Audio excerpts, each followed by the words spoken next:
Ina. Bueno, bienvenidos. Esto es el análisis en DTV. Estamos las próximas 2 horas para hacerles compañía y para contarles todas las noticias parlamentarias. Rápido saludo a Dani, que se suma al equipo. Sí, hola, ¿qué tal? Hola, Buenas Monse, tardes, ¿cómo ¿cómo les va? Muy bien. Bien. Bienvenida. Vengo para aportarle frescura a este equipo. Claro. No me cabe ninguna duda. Absolutamente. Bueno, y también tengo para presentarles a mi otro costado, en el otro sector del cuadrilátero, al diputado Base. ¿Cómo le va? Bien, bien, gracias. Bueno, que ya nos recordó que tiene una agenda ajustada para Claro, hoy. Tampoco porque- se zarpen de discúlpenme. preguntas. No, porque el radicalismo está con definiciones Sí. importantes. Hablábamos hace un Ah. ratito con Suárez Lastra, ¿te acordás? Tiene el boca de una, Dani. El Boca de Urna, yo ya vi la votación y el diputado está en el lado mayoritario. Ahora le Está vamos bien. a preguntar. Bueno, le preguntamos. Le preguntamos. Es bot en el en el celular, pone bot Negri. Sí.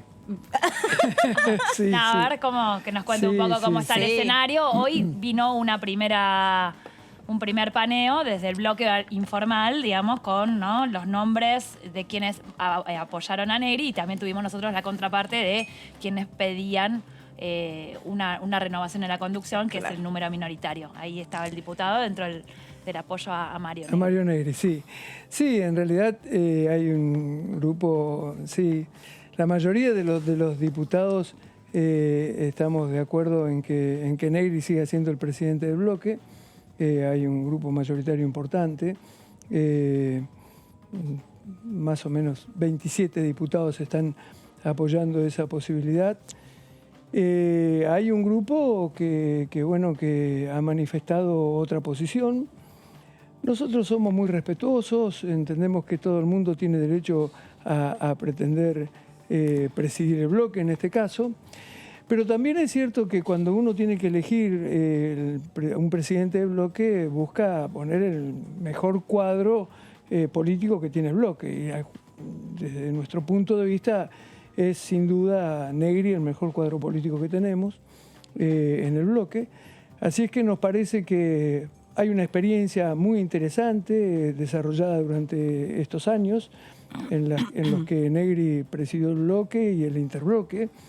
Y la verdad es que el manejo en la Cámara de Diputados en general ha sido muy bueno. Ha sido bueno para el Partido Radical, ha sido bueno para el interbloque. Esto es algo reconocido incluso dentro del partido en las distintas provincias. Así es que, bueno, por eso justamente esta posición mayoritaria de los diputados. ¿Y el qué res- tiene? No, yo quería preguntarle Ataque. si el resultado Sí. electoral de Córdoba no había generado en definitiva que otros sectores dentro del radicalismo planteen la necesidad de una renovación, que además son todos en general referentes más jóvenes, ¿no? Son de... Sí, de en otros realidad, sectores. a ver, dos cosas. La primera, el resultado electoral de Córdoba, de una provincia, no tiene por qué afectar, digamos, la elección del presidente del bloque, digamos. Estas son otro tipo de discusiones. De hecho, Negri hace 2 años había ganado con un excelente resultado electoral, había sacado más del 50% de los votos. Para ser diputado. Para ser diputado. Y él pretendía ser senador. Sí, pero claro, sí, pero sin embargo en ese momento también hubo una discusión respecto de la presidencia del bloque. Porque son discusiones que se dan también a partir de posicionamientos internos. La verdad es que yo debo decir que si uno lo que hace es analizar resultados, la gran mayoría de los resultados o de las provincias en los que el radicalismo obtuvo muy buenos resultados exitosos, están acompañando a Mario Negri. De hecho, por ejemplo, Santa Cruz, donde el radicalismo hizo una muy buena elección, y bueno, está la diputada por Santa Cruz, está Roxana Reyes, está acompañando a Mario Negri. La Pampa, donde el radicalismo viene de producir junto con Todos Juntos por el Cambio un batacazo electoral, porque le ganó por primera vez en la historia del peronismo. La diputada surgida de ese espacio que ganó en La Pampa viene en apoyo a Mario Negri. El radicalismo de la provincia de Buenos Aires, que tiene sin duda una recuperación importante y que ha sido un protagonista fundamental a partir de esa recuperación importante, encabezado por Facundo Manes, la lista de Facundo Manes, a la que acompañamos todos nosotros, también viene a acompañar a Negri mayoritariamente. De 6 diputados que tiene la provincia de Buenos Aires, 5 diputados acompañamos a Mario Negri. El radicalismo de Jujuy, que naturalmente gana la provincia de Jujuy, el radicalismo de Corrientes, que viene de un éxito muy importante electoral, también respalda la candidatura de Mario Negri. El radicalismo de Santa Fe, que también hizo una excelente elección, que también se puede considerar, si se quiere, un radicalismo triunfador desde ese punto de vista. Bueno, el diputado nacional surgido de esa elección que ganó es Mario Barletta, que viene a acompañar a Mario Negri. Digamos que la verdad es que la gran mayoría de los resultados de aquellas provincias donde hubo resultados exitosos desde el punto de vista electoral vienen a acompañar a Mario Negri, porque entienden justamente esto que decíamos al principio, que es importante que el mejor cuadro político que tenemos en el bloque sea el que conduzca el bloque. Más allá de eso, incluso, debo decir respecto de la renovación, que también hay muchos diputados muy jóvenes en este grupo claramente. de gente que acompaña a Mario Negri. De hecho, por ejemplo, Sebastián Salvador de la provincia de Buenos Aires, que es uno de los diputados más Todos jóvenes. hombres, Juan diputados. Martín. No, bueno, por ejemplo, la tenemos en nuestro caso, la tenemos a Jimena García de la provincia de Santa Fe, que es muy joven, que también está acompañando No, pero a digo, Mario. nunca en la conducción del partido, nunca estuvo una mujer, ¿no? No, nunca. Nacional. Nosotros en la conducción del partido, en la presidencia del Comité Nacional no.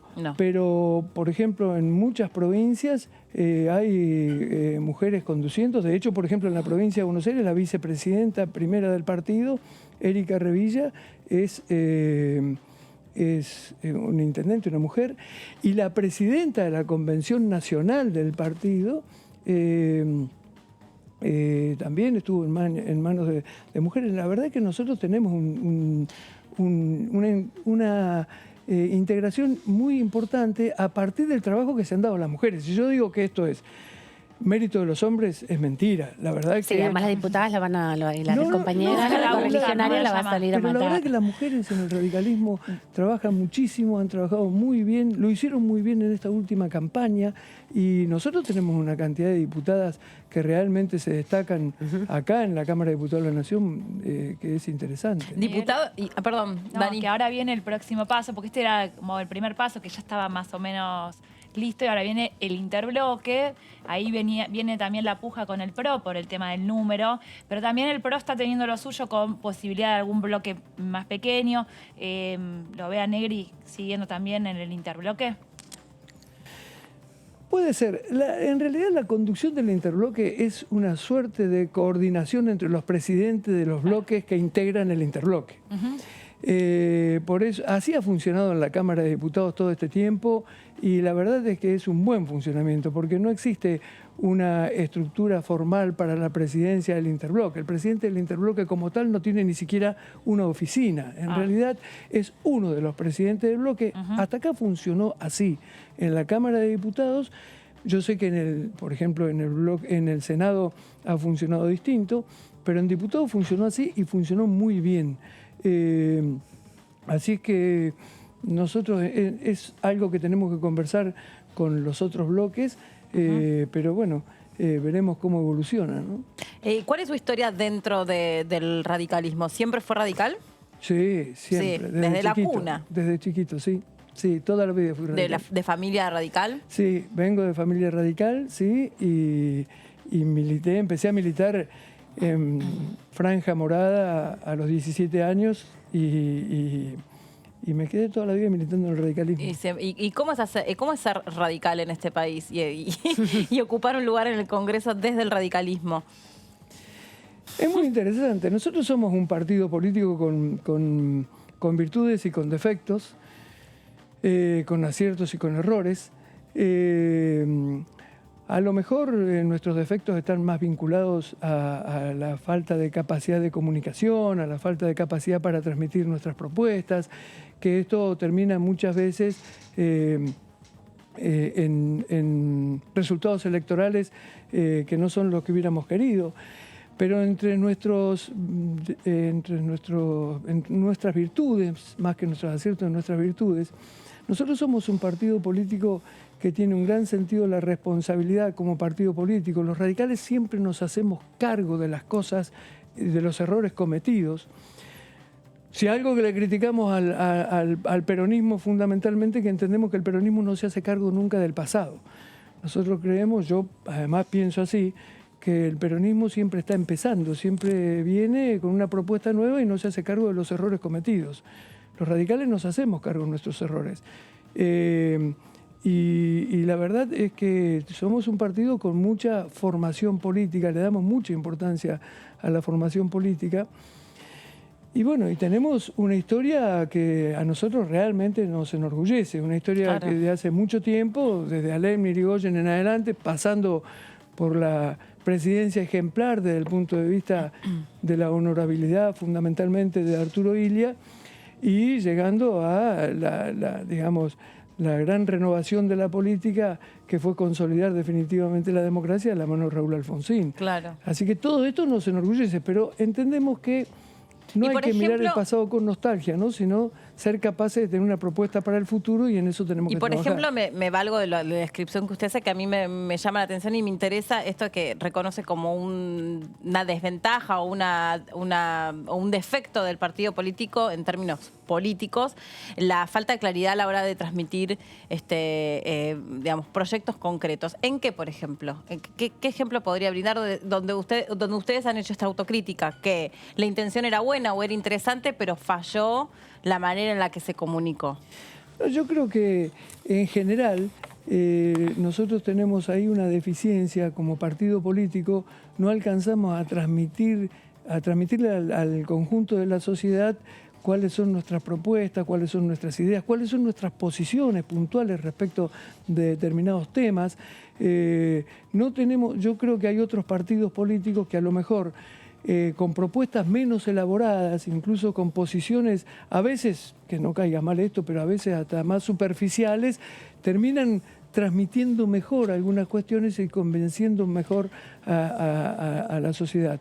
Yo creo que pero tal vez esa es una manera, ¿sabe qué? Estoy pensando, no sé qué piensan mis compañeras, pero tal vez es una manera que es propio de la época, ¿no? Porque hay partidos que han sabido construirse desde el marketing político, claro, ¿no? Entendiendo por dónde estaba la beta dada para poder traccionar electores. Y por ahí ustedes tienen otra historia y están hace muchos años, y tal vez, esto antes de lo que hablábamos, las caras visibles del partido, que qué sé yo, digamos, uno cuando piensa en el radicalismo tal vez es más difícil definirlo como puede definir a los libertarios o como puede definir a la izquierda, ¿no? Sí, sí. O al kirchnerismo, si se quiere, sí, también.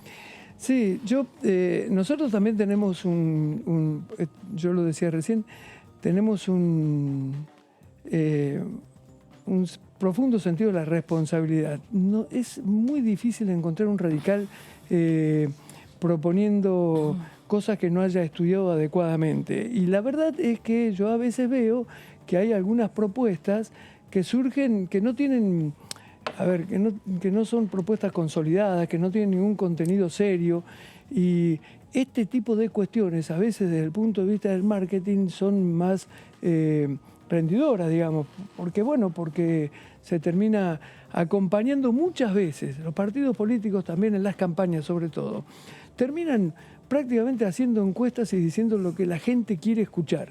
Y esto es, desde mi punto de vista, un gravísimo error, porque la verdad es que la política no está para eso. La política no está para repetir lo que la gente quiere escuchar. La política está para, en todo caso, tratar con mucha humildad. Lo que pasa es que estamos en la época de la posverdad. Sí. Y es bueno, un claro, poco la claro. lógica que prima es un poco esa, Sí, ¿no? sí. Es como reproducir ideas que ya están dando vueltas y valerse solo de los discursos que vienen a reafirmar esas ideas preconcebidas. Exactamente. ¿Y cómo? Pero la política, pero yo creo que la política está para orientar y para proponer y para solucionar. Y para solucionar, y además para proponerle a la sociedad un modelo de país, un modelo de sociedad. La verdad es que nosotros, me parece que los partidos políticos tenemos que trabajar muchísimo en esa dirección. De lo contrario, terminamos acompañando al electorado en lugar de que el electorado termine eligiendo la propuesta más seria o más responsable, ¿no? ¿Y cómo se compatibiliza este análisis que está haciendo de la política argentina con esta etapa, digamos, de la política nacional, donde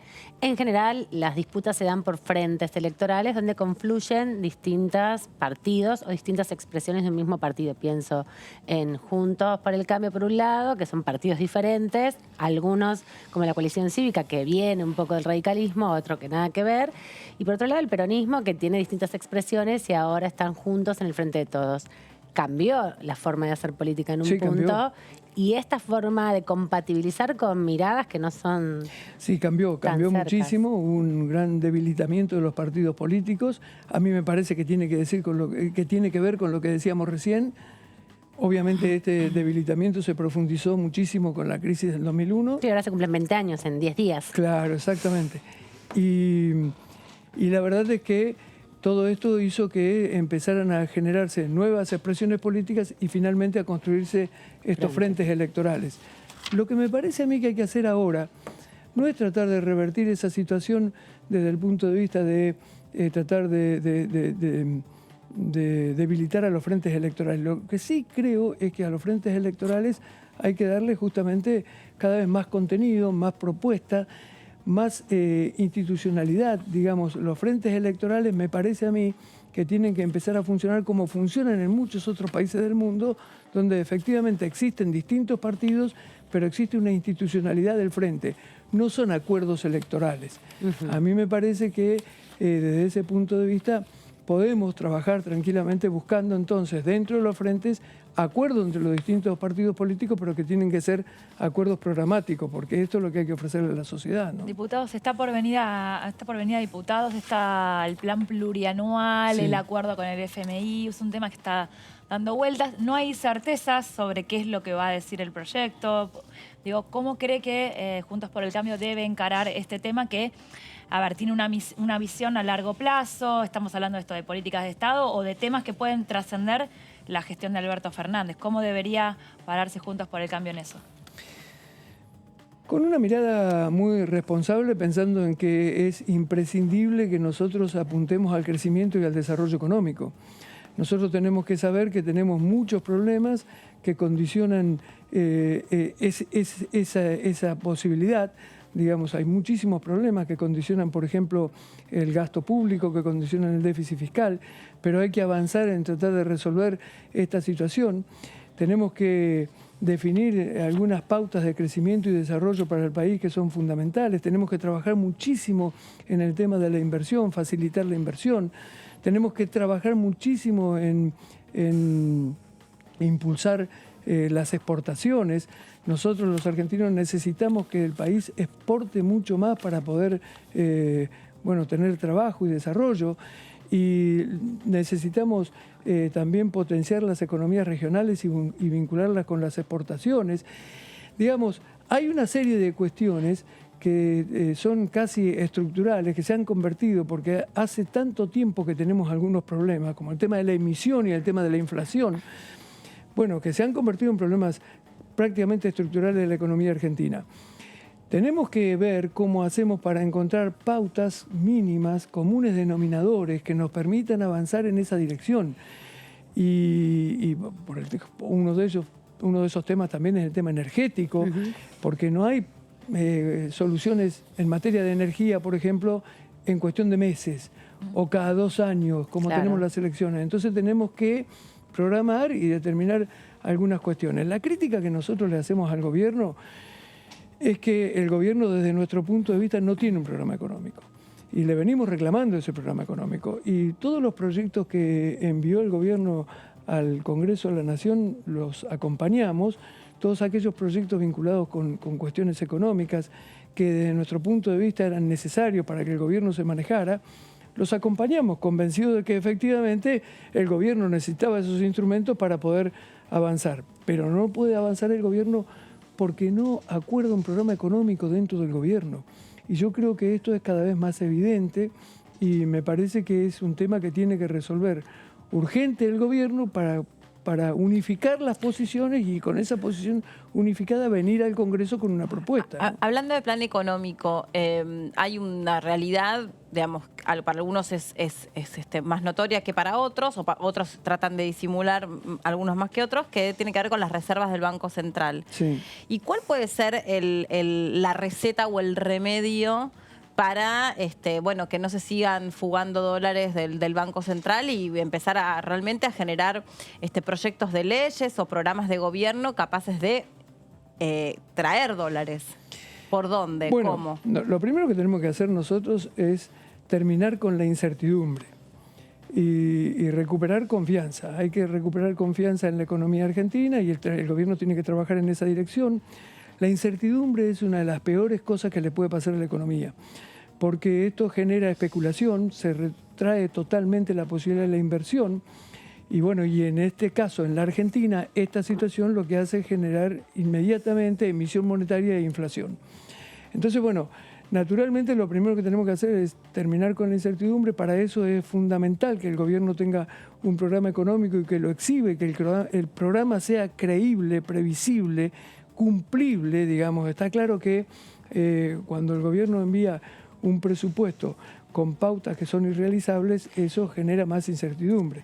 Entonces, esto por un lado. Y por otro lado, a partir de esa situación, empezar a generar mejores condiciones para la inversión. Hay que facilitar la inversión en la Argentina, hay que trabajar mucho en el tema de mercado de capitales y hay que facilitar muchísimo la exportación. Desde ese punto de vista, por ejemplo, creemos que también es un error del gobierno suspender, por ejemplo, suspender la exportación de carne de parte del gobierno es un error. Nosotros sabemos que en definitiva ellos pueden justificarlo a partir de plantear que necesitan controlar el mercado, el precio del mercado interno. Pero lo cierto es que cuando uno suspende la exportación de carne, bueno, termina perjudicando no al exportador, sino al conjunto de la economía argentina que recibe menos dólares y que pierde mercados a nivel internacional. Y si esas medidas son tomadas de manera acotada en el tiempo, si son parte de un proceso donde se intenta también controlar una situación que hace 4 años es muy difícil de controlar, como es la inflación, que se disparó allá en el 2018, donde también durante el gobierno de Mauricio Macri se aprobaron presupuestos y a los 2 días se cambiaron las pautas porque realmente era muy difícil sostenerla, porque la situación es crítica en Argentina. Podemos decir que después de la crisis del 2001, esta es la situación en términos económicos e institucionales más compleja, no es la misma, pero es la más compleja. ¿Cómo pensar ahí la necesidad de sentarse, la propuesta del presidente de la Cámara de tener algunos puntos de acuerdo? Y algunos de los dirigentes del espacio con el que usted comparte, el frente político, fueron muy críticos también y planteaban que no era momento, que no era el lugar, que también los llamados al diálogo han sido cuestionados por algunos sectores, pero hay los que no tienen ahora la representación en la banca, ¿no? Que son posibilidades diferentes también de decir. Sí, a ver, en realidad cuando se planteó eso, en el momento que se planteó eso, era en el marco en pleno proceso electoral. Sí.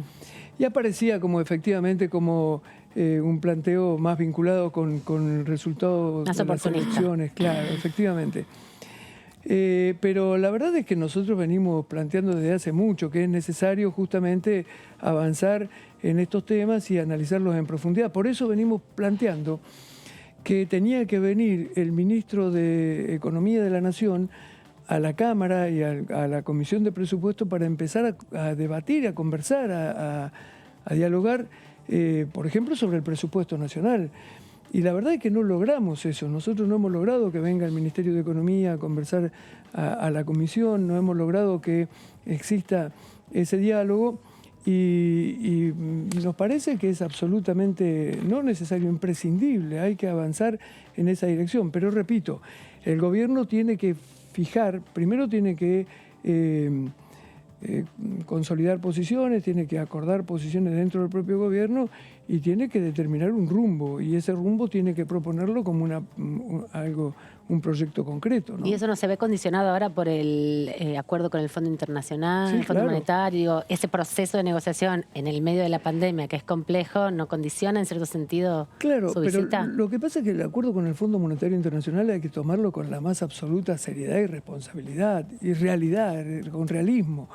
Nosotros no podemos ignorar que el acuerdo con el Fondo Monetario Internacional es imprescindible para el desarrollo y el crecimiento de la Argentina, porque de lo contrario vamos a tener una situación cada vez más difícil. Claro. En la medida en que no acordemos con el fondo, no vamos a tener crédito, vamos a tener un crédito carísimo y vamos a tener imposibilidades importantes para producir más y para exportar más. Entonces, más allá de eso, nosotros tenemos que asumir esta realidad con mucha seriedad y, por ejemplo, desde Juntos por el Cambio estamos absolutamente dispuestos a aceptar cualquier propuesta que justamente sea una propuesta seria, que sea una propuesta creíble, realizable. Nosotros estamos absolutamente seguros que es imprescindible recuperar el crecimiento económico en la Argentina, si no, no vamos a poder resolver el problema más grave que es la pobreza. Y bueno, y para eso vamos a trabajar, ¿no? Diputado, estamos esperando a ver si hay alguna sesión antes del 10 de diciembre, Sí. a ver si se va a producir. Le quería preguntar por este proyecto de envases, qué es lo que estaría trabando la realización de esta sesión, qué postura tienen ustedes, si hay algún cambio, podrían revisar el no. A mí me parece que, a ver, dejando en claro que es muy importante que entre todos cuidemos el medio ambiente y que existan instrumentos legislativos que orientados en esa dirección, también es cierto que hoy incorporar una tasa, que en realidad es un impuesto, a todos aquellos productos envasados de por lo menos el 3%, va a generar un incremento, un aumento en el costo de los productos. Inevitablemente va a pasar esto. Si todos los productos envasados salen de la fábrica con un 3% más, además pasan después por un distribuidor y después terminan en la venta minorista, todo esto va generando un aumento de los productos que va a significar un aumento del costo de vida. Y la verdad es que nos parece muy grave que se esté planteando en este momento, con la situación tan compleja que tiene la gran mayoría de los argentinos desde el punto de vista económico, un impuesto de esta naturaleza. Por eso digo, me parece que hay que ser muy, pero muy cuidadoso con el tema de aumentar el costo de vida y esto inevitablemente termina aumentando el costo de vida. Por eso es que nosotros estamos de acuerdo con una ley, pero no con una ley que incorpore una tasa permanente que desde nuestro punto de vista se convierte en un impuesto que, como digo, va a aumentar el costo de los productos, ¿no? Diputado, muchísimas gracias, No, gracias a ustedes. por haber venido y por quedarse hasta el último minutito que tenía disponible. No, gracias a ustedes y perdónenme. No, por Muy favor. amables. No, al contrario. Valoramos mucho que vengan, sobre todo en semanas así tan intensas, y después nos cuenta qué pasó hoy. Porque ¿Cómo no? Háganos de cronista después. ¿Cómo no? Con Bueno, mucho gusto. gracias. Vamos a repasar, ya que hablaba recién el diputado de la ley de envases, de este proyecto que evidentemente podría haber sido el motivo por el cual no se pudo desarrollar la sesión que estaba prevista para hoy. A propósito de eso, habló la diputada Jimena López. Una agenda de las mayorías, donde todos los proyectos tengan por ahí la posibilidad de ser discutidos en recinto. Creo que Envases va a llegar, es posible que se pidan determinadas modificaciones porque así ha sido en los últimos proyectos que no se lograban los acuerdos antes de entrar a sesión. Creo que hay que escuchar a todas las partes. A mí me parece que es un muy buen proyecto, pero hay que poder comunicarlo mejor, porque se generó mucha duda entre la tasa, no la tasa, el porcentaje, esa la empresa, esa el envase, se puede reciclar, cómo es el tema de la integración a su vez del sector vulnerado. Me parece que es un proyecto que por ahí quienes están en todo el tema ambiental les parece muy simple, pero hay que explicárselo a quienes no están en el tema ambiental para que entiendan que no es que se le graba al producto algo que después va a ser transferido a góndola. Se generó todo un cimbronazo mediático con Envases. Creo que sí, podría haber sucedido, pero también es cierto que a veces se esperan los dictámenes. Nos pasó con etiquetado, que fue consensuado y después salieron también a decir claro, otro o para tipo de conocer cosas. cuál es la postura y el dictamen de minoría y a partir de ahí por ahí después Sí, trabajar. o por ahí también es cierto que hay cierta generación de tensión para decir determinadas cuestiones. Cuando vos lees el proyecto, dista bastante de lo que se está planteando como que no podría ser viable, dista muchísimo. El tema es que me parece que de verdad nosotras tendríamos que, y nosotros como oficialismo, comunicar desde un lugar, si se quiere, didáctico, en donde realmente se esté contando lo que dice el proyecto, porque con etiquetado pasaba lo mismo. Viola. Bueno, ahí de la diputada Jimena López pasamos a saludar a la diputada Mabel Caparrós, que está con nosotros, que estábamos hablando como si fuese las recomendaciones de Lita de Lázari, Sí. pero vinculadas a los envases, a la reutilización de los envases. Sí. Hola, diputada, ¿cómo le va? ¿Qué tal? ¿Cómo les va? Buenas tardes a toda la audiencia. Sí, en realidad viendo nuevas posibilidades. Claro, ¿no? una Que- Lita de Lázari más bien vinculada a las necesidades ecológicas, sustentables, al no cuidado solo del a la ambiente. oferta. Al cuidado del ambiente, sí, sí. Hace sí, falta. ¿Por qué no se convierte en influencer que están tan de No moda? estaría mal. Es el Tendría que influencer pensar si puedo. ecológico. Sí. No, la verdad que creo que esto, el tema ambiental es un tema que nos compete a todos. Nos debería comprometer a todos, en todas las edades, en todos los estamentos, en todas las instituciones, ¿no? Sí, Desde la totalmente. reducción de uso de papel que se viene dando hasta esto de envases que recién El hablaban. agua, el desperdicio Sí, del sí. agua Sí, también. sí, la utilización del agua, Sí, el la aprovechamiento. energía.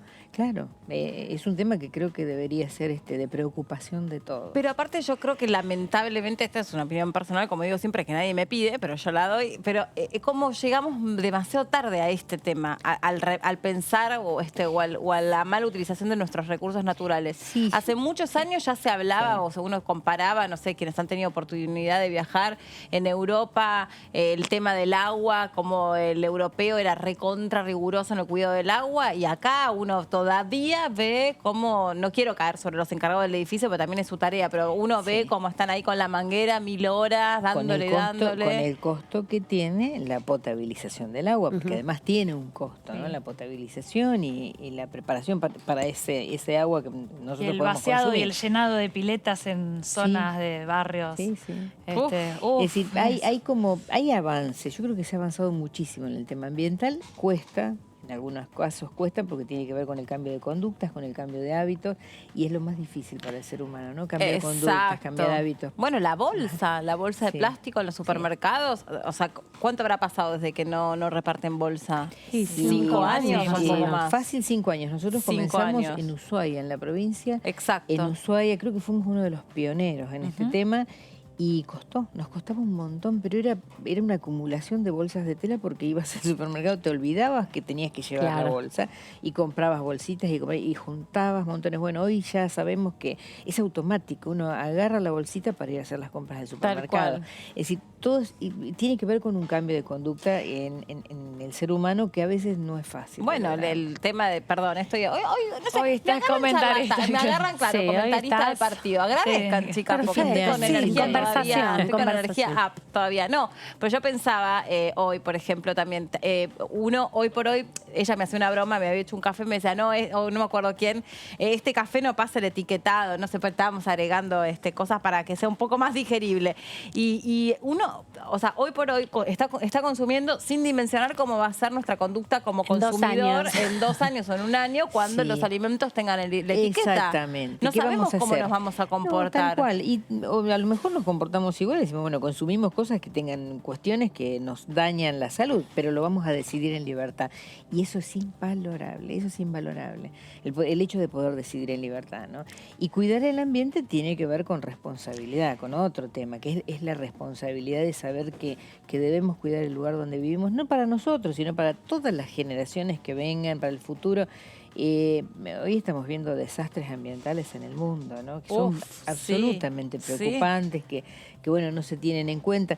Nosotros tenemos que ir contra eso. Y así como Argentina ha logrado ser pionero en un montón de cuestiones, en lo vinculado a derechos humanos, debemos avanzar también en este sentido y cuidar. Tenemos un hermoso ambiente en la Argentina, ¿no? Diputada, Nuestro ¿qué país. piensa cuando escucha a los referentes o diputados de Juntos por el Cambio, también de otros sectores del peronismo que no están en el frente de todos, sobre las críticas que hacen a la ley de envases, específicamente con la aplicación de una tasa para quienes no cumplan con la responsabilidad extendida, ¿no? Que es el punto neurálgico que se cuestiona? La verdad que cuestionar nosotros teníamos algunas observaciones que, bueno, finalmente dijimos las vamos a plantear en el recinto, sobre todo de esclarecer algunos puntos de la ley.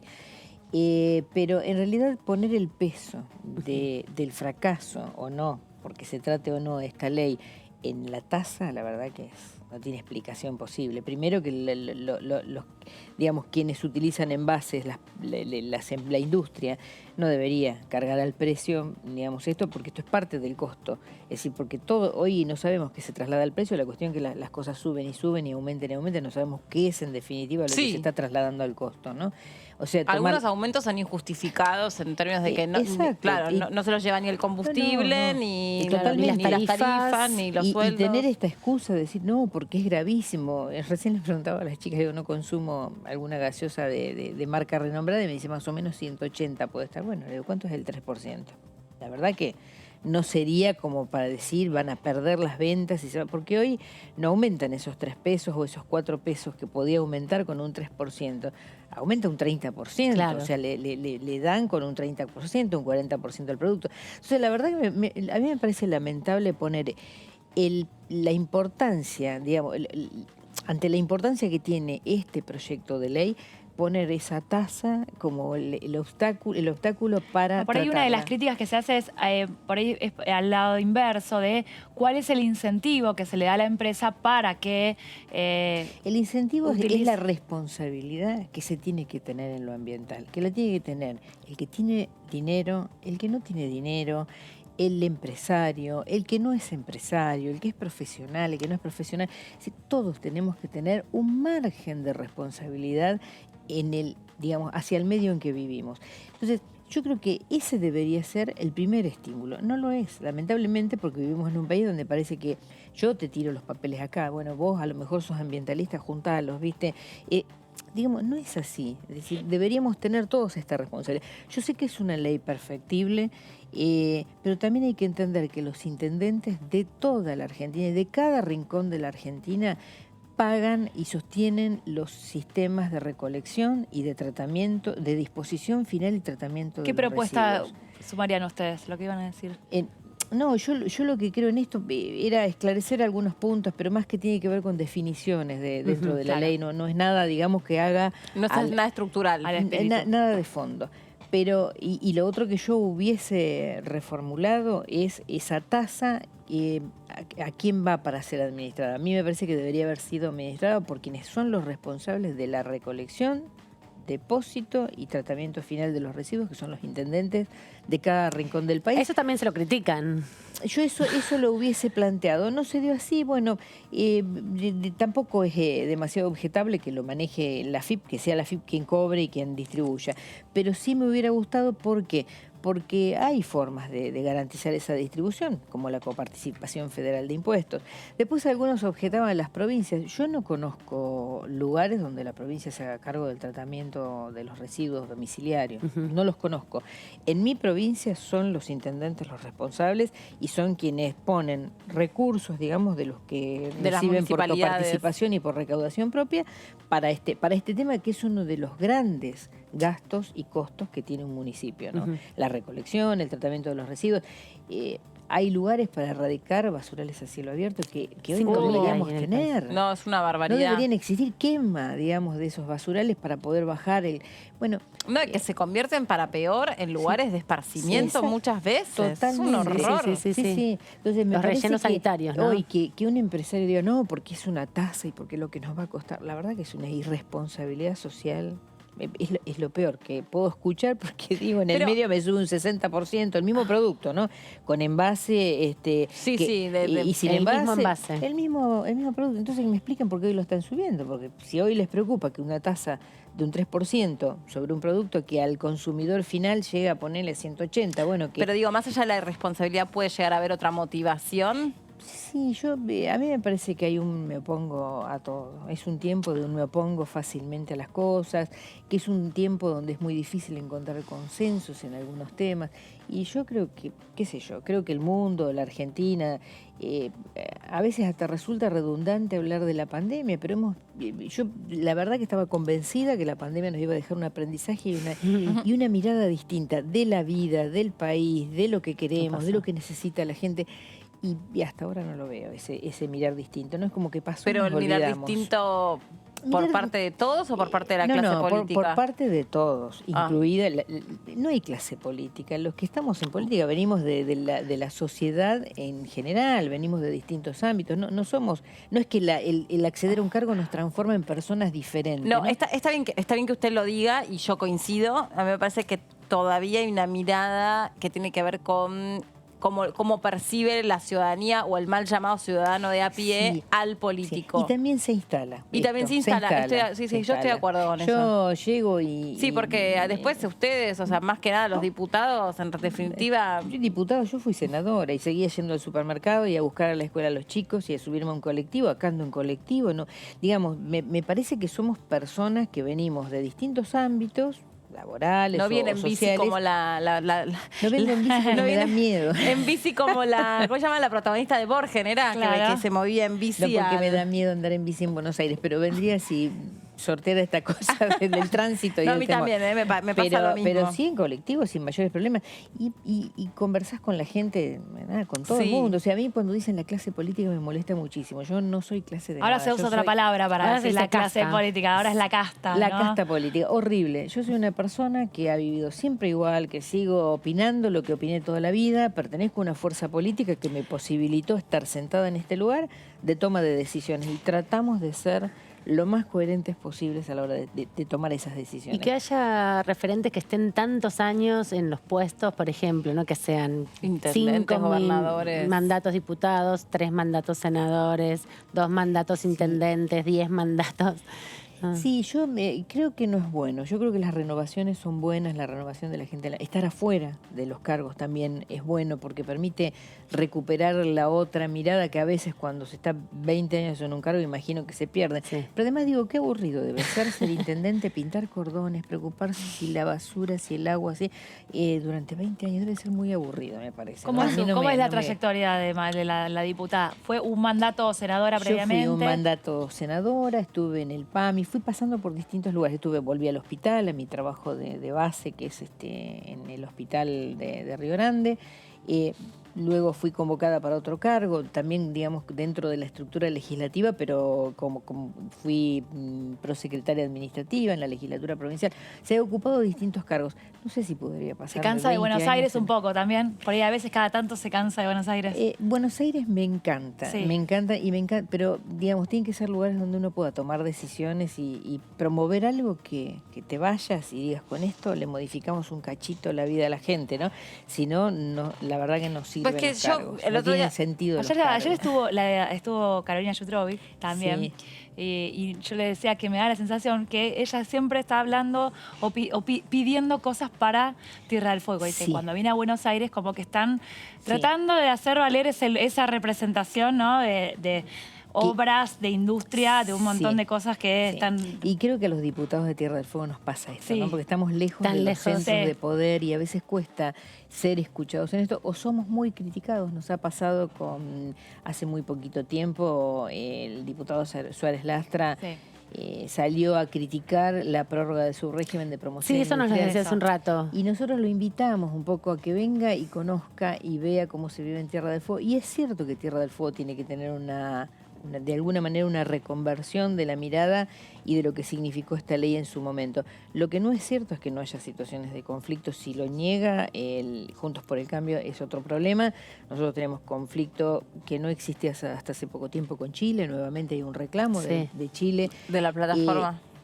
No, sí, por la plataforma, y hay una de las islas que está reclamando Chile como que hay una avanzada sobre nuestro territorio.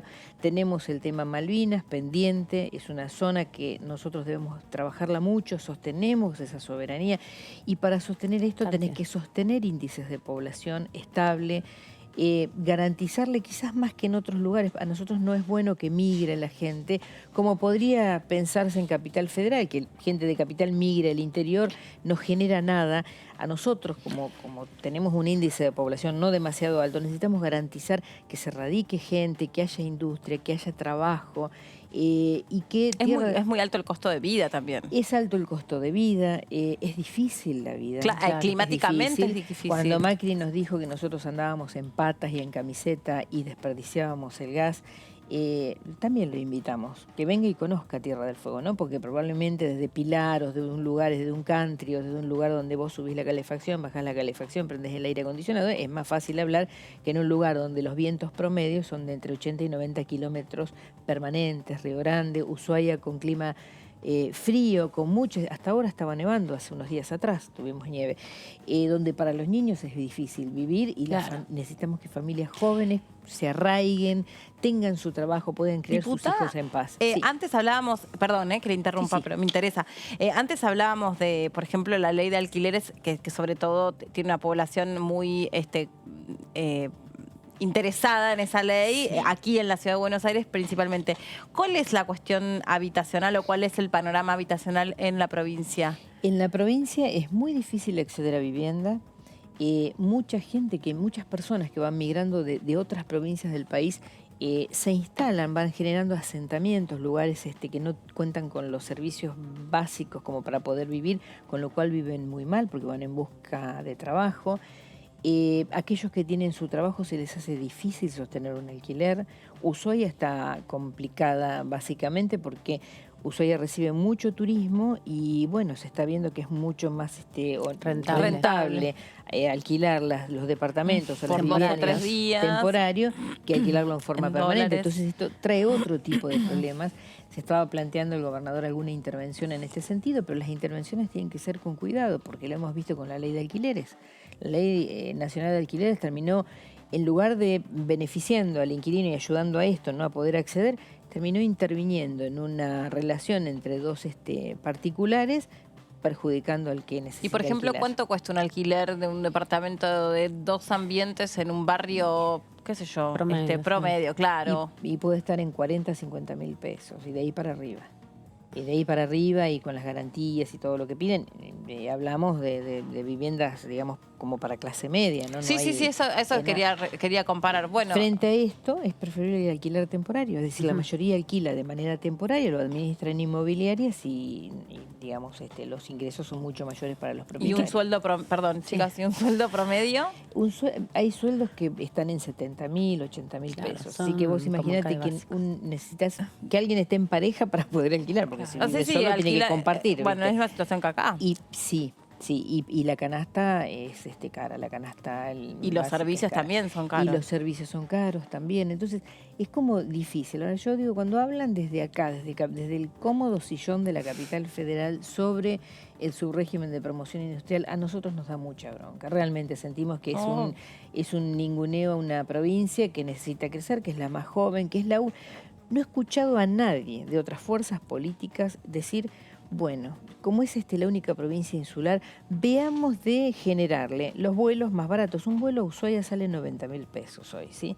Entonces imagínense que es el único medio que tenemos nosotros para una derivación médica, lo tiene que pagar una obra social cuando tiene, y si no el Estado cuando no tienen obras sociales, para viajar y tomarse unos días o venir a ver a su familia, es decir, 4 de familia, hagan la cuenta fácil, por montón de 90 mil plata. pesos, es imposible. Entonces la gente se viene en auto, con un costo altísimo también, pero con 3, 4 días de viaje. Yo digo, ¿por qué no la oposición no nos tira un mensaje, por ejemplo?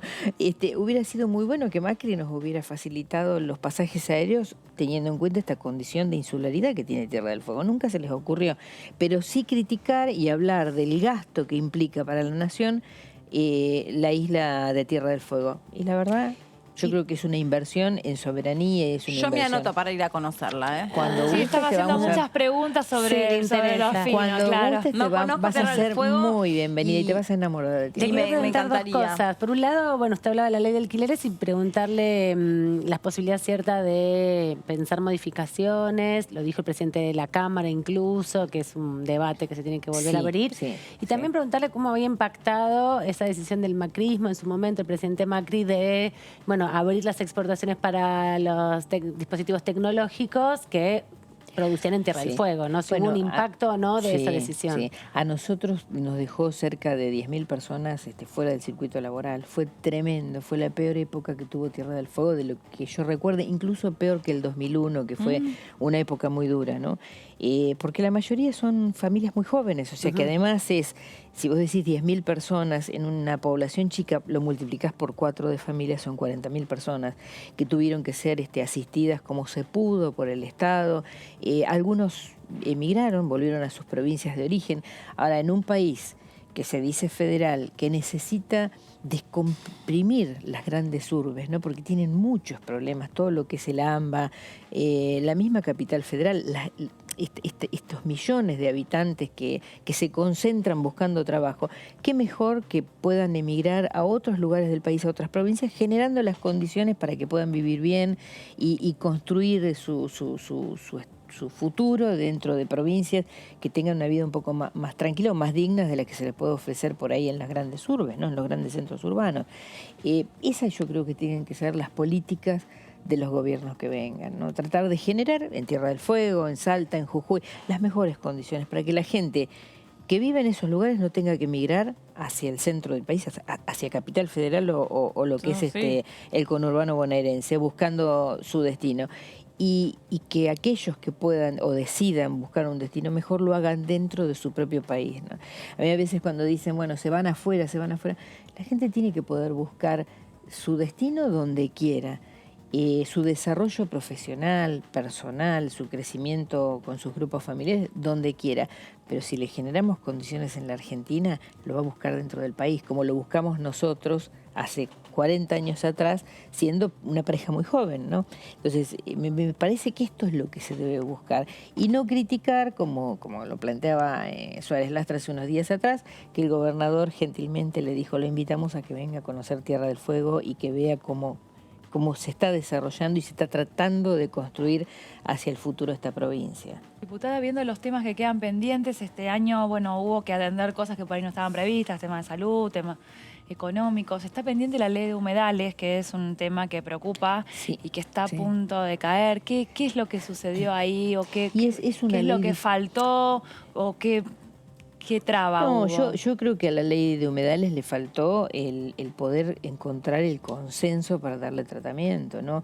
Dentro de los humedales hay productores, hay atravesado, todo lo que está atravesado por intereses económicos tiene dificultades para salir. Hablábamos de la tasa del 3% hace un ratito con la ley de envases. Hubo varios de esos proyectos en este año. Ustedes imagínense lo de humedales. Y los humedales hay que cuidarlos y hay que protegerlos.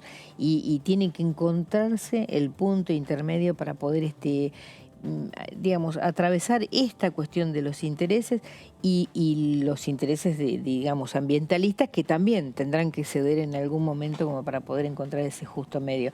Es una ley que es necesaria para la Argentina, pero que, bueno, todo lo que está atravesado por intereses económicos es difícil de sancionarlo, ¿no? De darle tratamiento. Claro.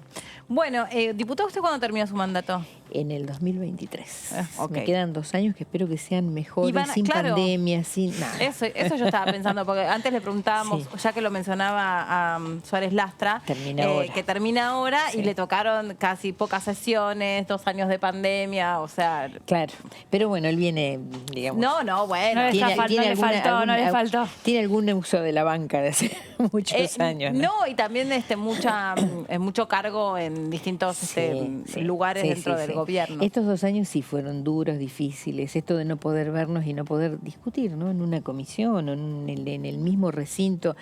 Aquellos que queremos debatir, que es el ámbito natural nuestro, ¿no? de los diputados, fue difícil. Pero bueno, ya está. Esperemos ahora que se mantenga esto. La pandemia sigue.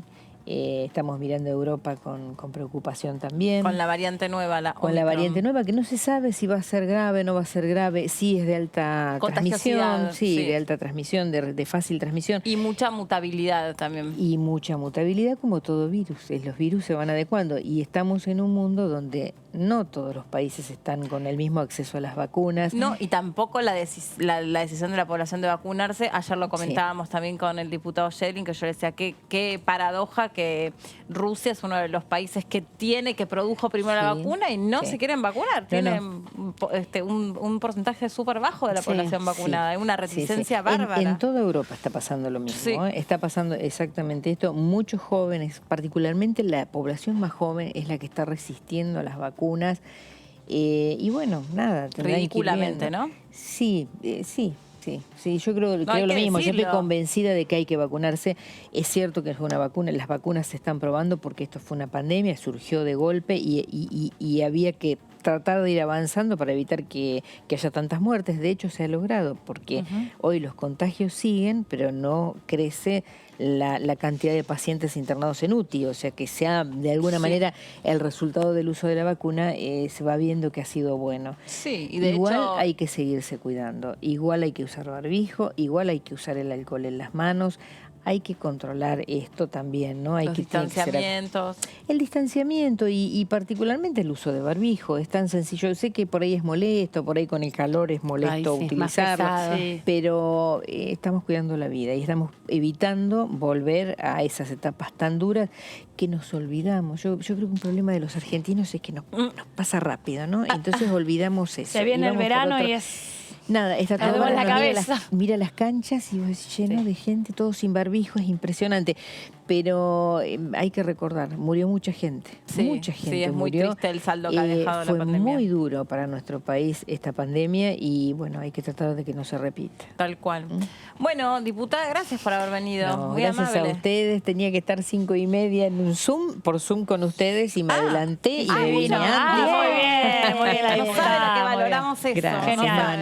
gracias a ustedes.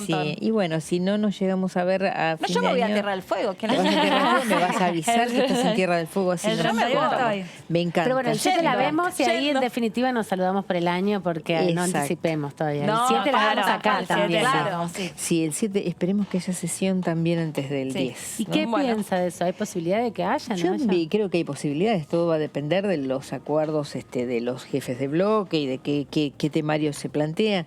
Pero deberíamos tener una última sesión. El 7 juran los diputados, pero asumen recién el 10. O sea que nosotros entre el 7 y el 10 podríamos tener pero el 8 es feriado. Pero el mismo 7 tal vez nos quedamos... El mismo 7, el 9. El 8 si a nadie le, digamos, es feriado. Si, digamos, no les incomoda a algunos diputados, en esto de la religión se podría sesionar sin mayores problemas, ¿no? Ok. O sea, sí. Es una cuestión de decisión política más que nada. Veremos, ojalá que haya acuerdos y podamos tratar algunos de ellos. Gracias por haber venido para la hora del té, mire.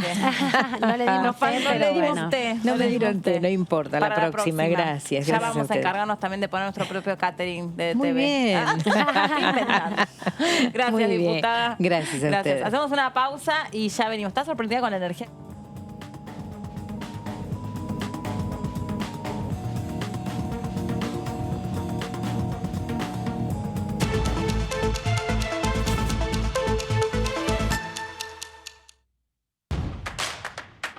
Información.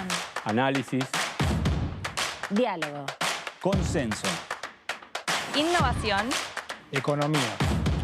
Ambiente. Tecnología. Federalismo. Pluralidad. Oficialismo. Oposición. Todo lo que sucede en el Congreso. Te lo contamos nosotros.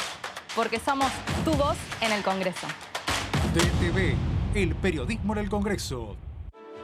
Mi nombre es Perla y tengo la suerte de poder estudiar para trabajar de lo que más me gusta, que es cuidar y acompañar a otras personas. Y aunque mi mamá siempre me apoyó, creo que sin la asignación universal por hijo hubiera sido muy difícil llegar hasta acá. Hoy soy estudiante de enfermería de la Universidad Nacional de Avellaneda. Asignación universal por hijo, igualando oportunidades. ANSES. Reconstrucción Argentina. Argentina Presidencia. Bienvenidos a Mundo Villa, el primer programa periodístico de la Villa, la ciudad, conurbano y de todo el país. Tiene que ver en un contexto de poner sobre la mesa la verdad de lo que pasa, la realidad, las estadísticas y ponernos a trabajar. Una época de los 90 que fue la época de gatillo fácil. Y gracias a Dios no me quedaron rencores al respecto. Esos valores de las villas, esos valores de los barrios, es lo que más me duele haber, digamos, menoscabaron, ¿no? Es lo que más destruyeron. Mundo Villa, martes, 23 horas, por DTV.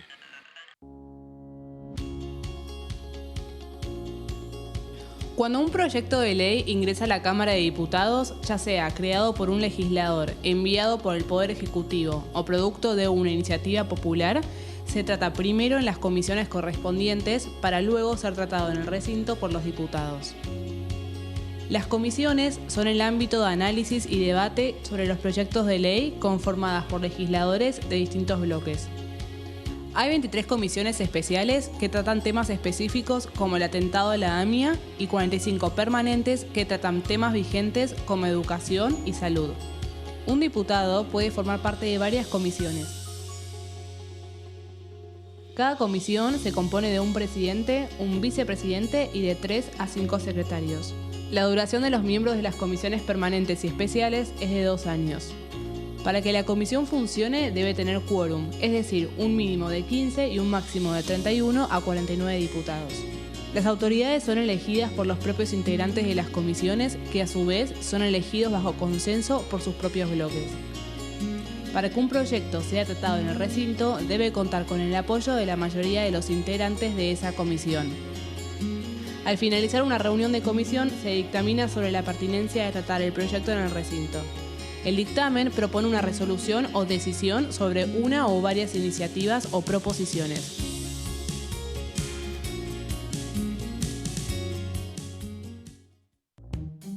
Con Ahora 12 podés seguir comprando en 3, 6, 12 y hasta 18 cuotas fijas en todo el país. Ahora 12. Para más información, ingresá en argentina.gov.ar/ahora-12. Reconstrucción Argentina. Argentina Presidencia. Bienvenidos, bienvenidas, ¿cómo están? Esto es Todo Cultura. Es impensado, ¿no? Pensarnos como país sin ellas buscando a esos seres que les fueron arrancados por la dictadura. El arte y la cultura han sido una de las herramientas fundamentales de la población afrodescendiente. Han sido utilizados como una herramienta de liberación. Es un encuentro con diputadas y diputados afrodescendientes de la región. A veces el hambre, qué sé yo, hace que mucha gente realice acciones para poder sobrevivir. Todo Cultura, miércoles, 23 horas, por DTV.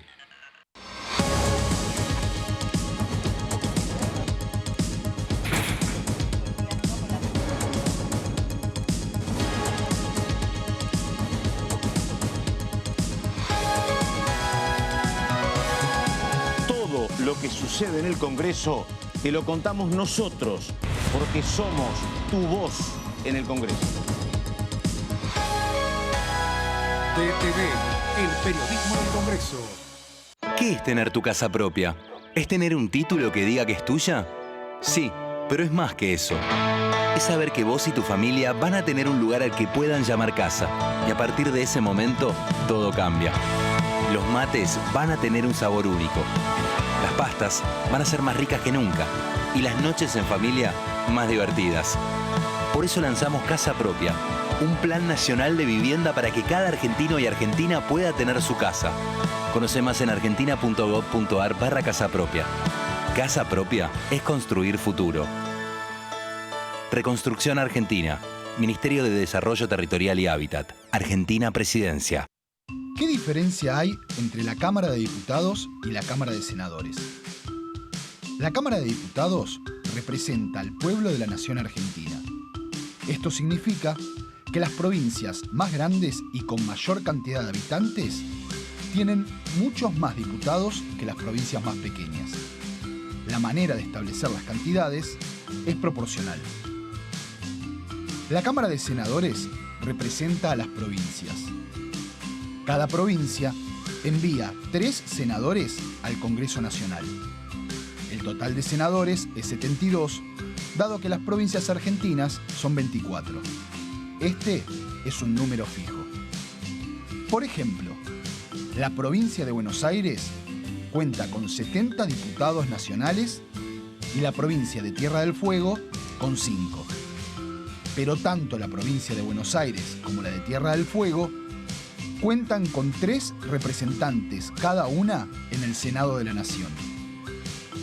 Cada 2 años, el Congreso Nacional renueva la mitad de sus diputados y 1/3 de sus senadores nacionales. El mandato de los senadores es de 6 años, mientras que el de los diputados es más breve. dura solamente 4 años.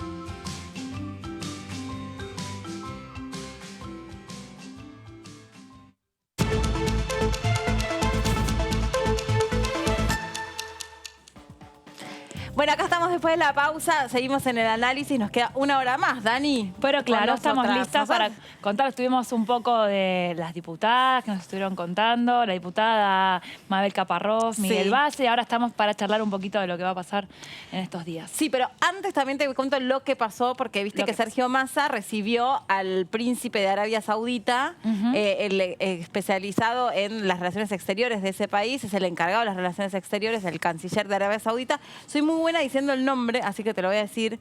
Se llama Faisal bin Farhan Al Saud. ¿Querés repetirlo conmigo? Bien. Bueno, y tuvieron una reunión a donde, entre otras cosas, a donde, entre otras cosas, tuvo como una especie de visita guiada por el Congreso y por todos los lugares por donde Sergio Massa ya se los recontraconoce de memoria, desde el Salón de Honor donde transcurrió la reunión, después lo llevó al recinto, y bueno, y ustedes ahí pueden identificar perfectamente por dónde anduvieron y hasta contarlo. Esto sí es el Salón de Honor.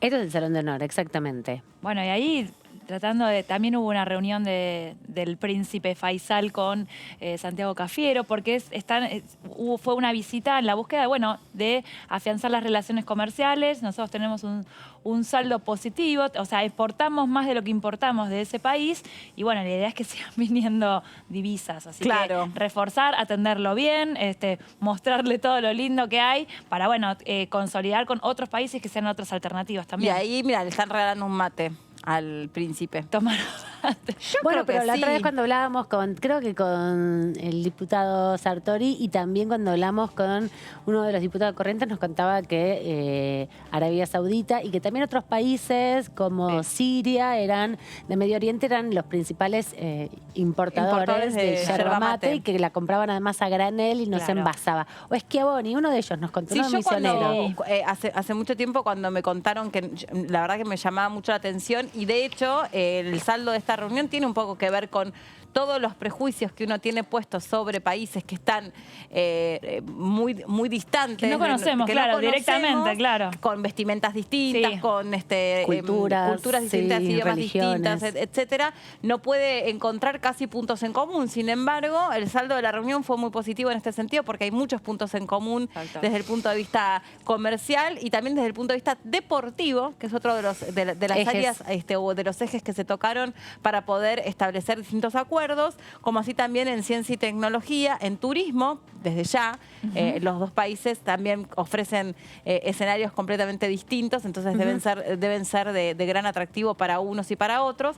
Y bueno, allí estuvo entonces el recibimiento, también estuvo el embajador de Arabia Saudita en nuestro país formando parte de esta reunión, y otro representante más de la diplomacia. El embajador era que había estado presente. Sí.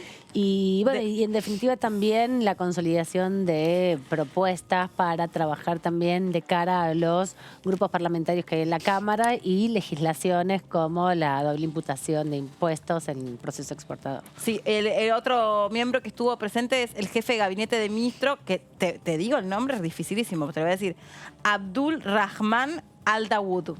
Perfecto. Ahí tenés, toma mate. Toma mate. No, toma mate del que toma el príncipe. El príncipe Faisal. Bueno, y además estas visitas se aprovechan en todos los ámbitos. Esto es lo que decía recién Amanda, los grupos parlamentarios de amistad. Argentina tiene un montón de grupos que se generan, primero, iniciativas en conjunto con parlamentos de otros países, se generan viajes, a ver qué podemos tomar de la legislación de esos países, generalmente, todo en términos amistosos y de sumar, ¿no? Por supuesto. Así que, a ver cómo se sigue trabajando con Arabia Saudita. Bueno, me parece interesante también todo lo que tiene que ver con la diplomacia parlamentaria y los acuerdos que se puedan generar desde el punto de vista normativo para que haya acercamiento entre estos países y muchos otros que quieran generar acuerdos que supongan el ingreso de divisas. Bueno, y hablando de economía, quiero compartir con ustedes una información información que se desprende de mediciones privadas. Octubre se constituyó en el 5º mes consecutivo de reactivación económica y están viendo ustedes en el Biograph los índices de crecimiento que se registraron, que fueron del 0.4% y del 0.7%. Y claro, las razones, cuando uno profundiza un poco, tienen sentido porque es la posibilidad de haber reabierto muchas actividades como resultado, como hablábamos recién con la diputada Caparrós, de el fuerte compromiso ciudadano en vacunarse, la suerte que hemos tenido de que no ha impactado terceras o cuartas olas de coronavirus en nuestro país. Y entonces esto significa una desaceleración contra el tercer trimestre en el que el Producto Bruto Interno creció un promedio de 1.3% mensual. Sí, si pensamos que justamente en octubre del año pasado estaba todo prácticamente cerrado y apenas se podía abrir, el crecimiento es sin duda significativo, ¿no? En ese sentido. Claro, sin dudas. Y esto está obviamente ajustado o puesto en un contexto de una situación sanitaria mucho más liviana, más favorable. Sí, favorable, que hace suponer que muchas personas han podido no solo retornar a sus actividades, sino que sostenerlas, ¿no? Muchas otras actividades lamentablemente volvieron y por el peligro que significaban, por ahí tuvieron que tener algún tipo de restricción. Ahí estamos viendo, bueno, de hecho, por ejemplo, una de las actividades que más dinamiza la economía, que es la construcción, en estas imágenes lo estamos viendo, al principio costó, porque se suponía que el grueso de las personas que trabajan en las obras de construcción, sean de la dimensión que sean, usan el transporte público, entonces era muy complejo que pudieran estar reabiertas o pudieran estar en plena actividad, entonces era muy complejo que todo esto se volviese a desarrollar, pero por suerte con el avance de la vacunación y con los cuidados sanitarios que continúan, sobre todo me parece que yo que estos días estuve viajando en transporte público de todo tipo, veo que hay mucho respeto de las normas sanitarias, del distanciamiento, hay mucho cuidado, incluso por supuesto que me ha tocado viajar en horarios por ahí que van a contramarcha o sea, hay alguien que me escucha que vuelve a su casa a las 6 de la tarde, igualmente va a viajar de otra forma, pero sí veo mucho compromiso ciudadano, ¿no? Sí. Como que todos cuidándose de tener el bien colocado el tapaboca, que si de repente se desocupa un asiento adelante, hay alguien que tiende a irse al de adelante para no estar pegado uno al lado del otro. Me parece que todos hemos entendido el impacto que ha significado para nuestro país haber estado tan restringidos en estas actividades e imposibilitados de movernos y de estar juntos, que ahora que esta situación es un poco más ligera para esta parte del planeta, creo que todos necesitamos que así continúe, ¿no? Sí, hay que plantear también que en relación a la campaña de vacunación, más del 70% tiene la primera dosis, casi el 80%, alrededor del 70% tienen la segunda, se está planteando la necesidad de que todos aquellos que tienen una dosis se puedan vacunar en el refuerzo, que es importante porque eso genera mayor inmunización a lo largo del tiempo. Están llegando también estas horas turnos para las dosis de refuerzo, para las personas en situación de riesgo, para quienes tienen inmunodeprimida su sistema inmunológico, para el personal de salud. Y también en la provincia de Buenos Aires se ha habilitado para los menores de 3 años en adelante o para los de 3 años en adelante la vacunación libre, ¿no? Para que los niños y las niñas, con una dinámica que también es interesante porque en una primera instancia, como había faltante de vacunas, era muy complejo el proceso de la importación de las vacunas, ¿no? De traer las vacunas desde afuera, en definitiva se hizo a través de los turnos predeterminados. Ahora que hay mucha gente que ya se vacunó y que hace falta que toda la población, en su gran mayoría, se vacune, bueno, se liberan también los turnos para que sean más accesibles, ¿no? Que no tengas que anotarte por internet, esperar que te llegue el turno, sino poder ir y vacunarte. Bueno, esa creo que va a ser el próximo paso de acercarse, llevar el certificado. Claro, exactamente. Y a ver, acercar a la gente los puestos sanitarios para que el que pase y le falte una dosis se lo pueda dar. Porque hay dos. Como en Tecnópolis, exactamente. Los esquemas de vacunación. Exactamente. En Tecnópolis está abierto, hay un vacunatorio, vos vas a pasar el día ahí, te puedes vacunar y volver a hacer. Eso es lo que está faltando por las actividades. segundas dosis, que está esa diferencia, que está complicado que la gente vaya a darse la segunda dosis. Entonces, reforzar la importancia de completar ese primer esquema. Sí, y también estoy escuchando, no sé si es por la falta de datos o de información, que ayer lo hablábamos con el doctor Schedlin, sobre todo ahora que está abierta la vacunación para niños, muchos padres reticentes a vacunar a sus hijos porque como no son vacunas obligatorias, por ahí los pediatras que les dicen, bueno, esperen un poco. Según el librito con el que te toca, en mi caso, yo no, la verdad, fui, los vacuné, no me hice ningún tipo de cuestionamiento al respecto. Dije, qué mejor que puedan estar inmunizados y por lo menos si se lo agarran, que sea lo más leve posible.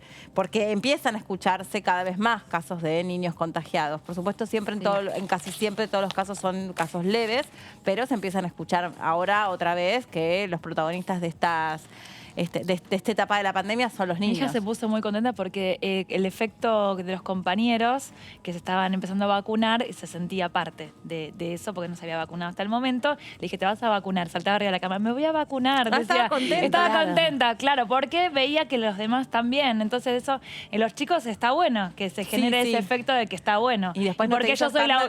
¿Cómo? ¿No hizo escándalo después? No, re bien, no. Se portó bien. Sí, perfecto. Bueno, qué suerte. No, yo también, ¿eh? No, ¿vos te portaste bien? Yo no tuve ningún episodio, pero bueno, hay algunos niños que viste que con las vacunas, no sé, no es un momento especialmente grato, pero es ese momento pero nada tampoco más. fue una tragedia, eso es lo importante. Claro, totalmente. Peor son otras cosas, mira.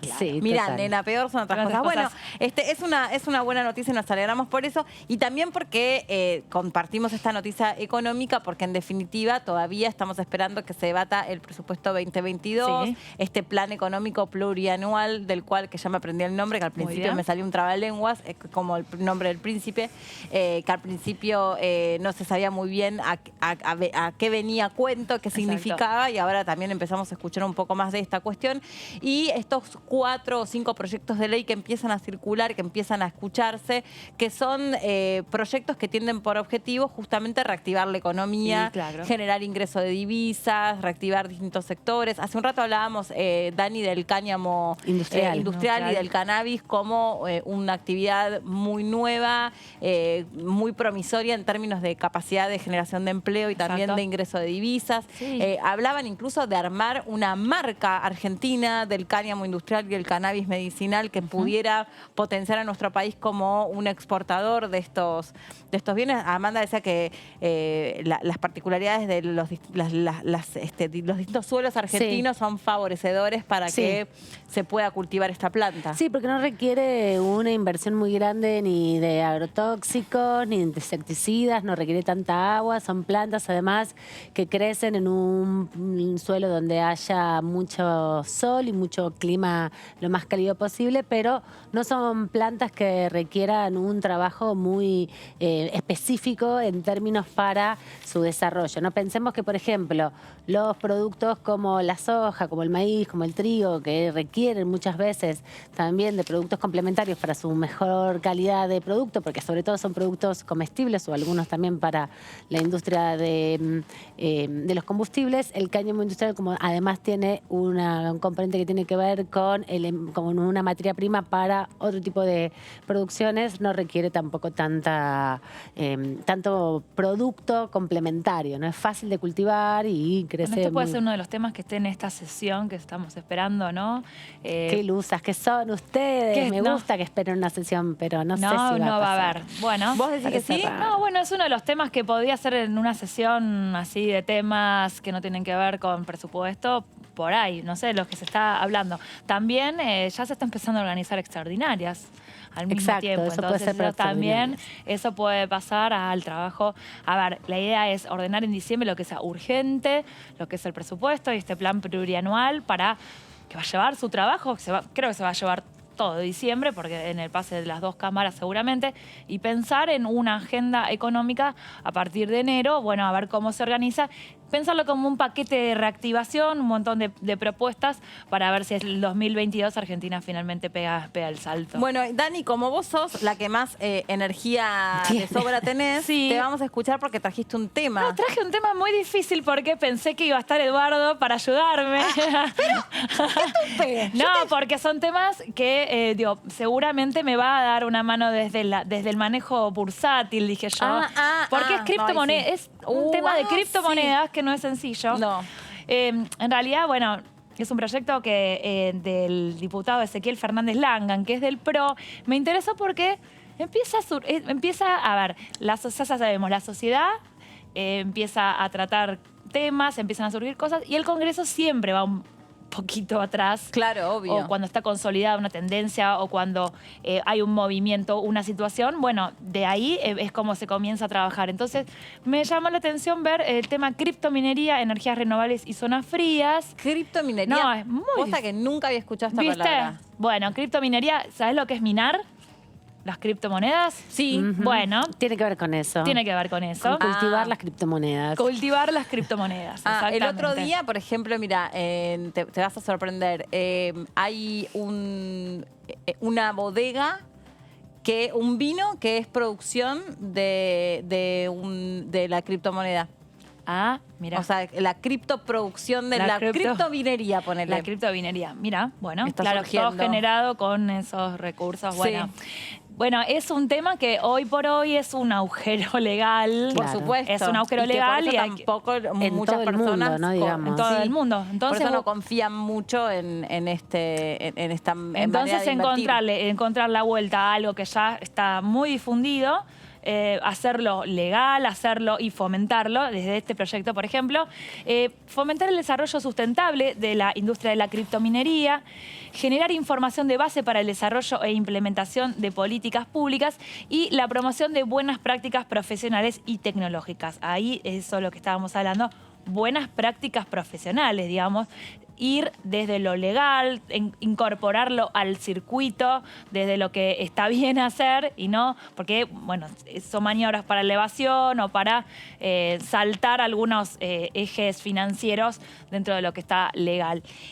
Ahí le traje una placa explicando un poquito qué son las criptomonedas. A ver. Son un medio digital de intercambio asentado en la cadena de blockchain que utiliza criptografía digital para asegurar y validar las transacciones entre pares.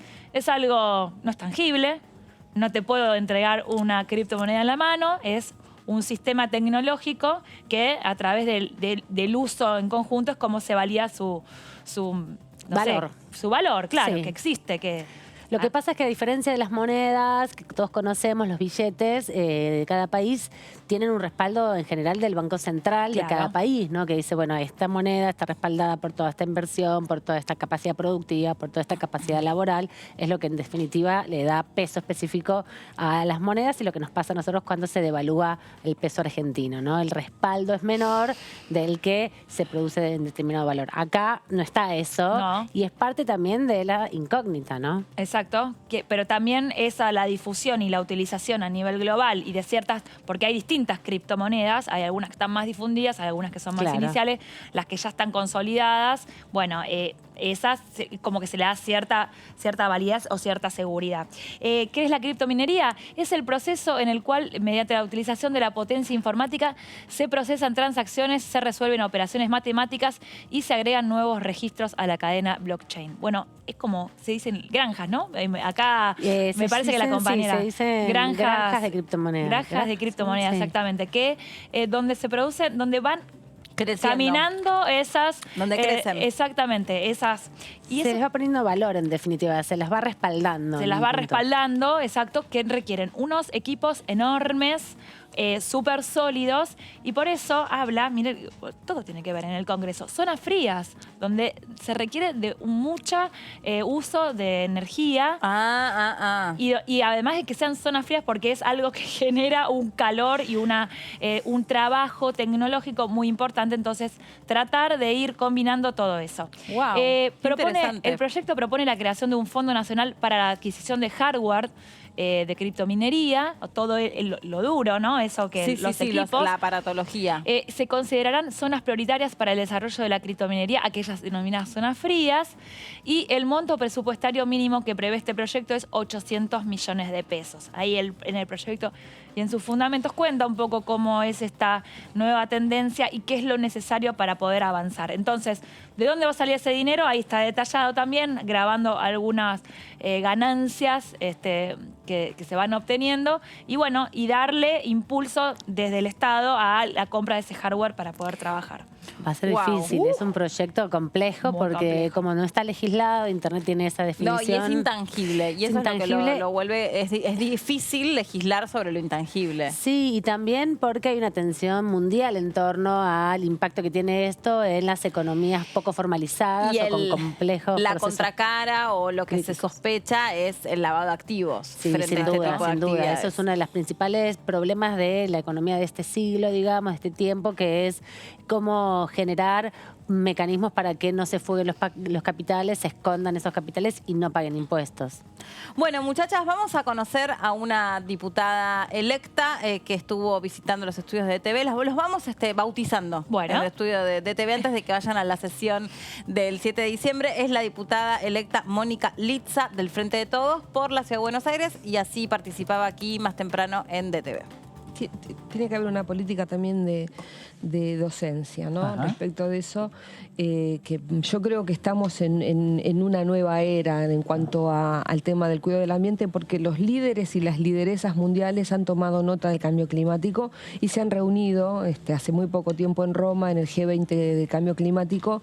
Creo que cuando les interesa a las grandes potencias, que son las que generan el mayor daño, es cuando se toma en serio el tema. Entonces, yo soy muy optimista también, porque las Naciones Unidas también a través de los OEDS están apuntando al tema de la sustentabilidad y en las empresas, por ejemplo en Correo Argentino, cuando nosotros llegamos a la gestión no había prácticamente nada respecto de sustentabilidad, siendo una empresa que genera un montón de residuos, cartón, plásticos, etcétera, envoltorios, y bueno, hemos hecho un programa de sustentabilidad que lo hemos presentado en directorio la semana pasada, también con una fuerte capacitación, la ley Yolanda que votó este Congreso, para que también los empleados y todos tengan una conciencia del tema del cuidado de la energía, de las luces, del cuidado del aire acondicionado, de los residuos, del agua.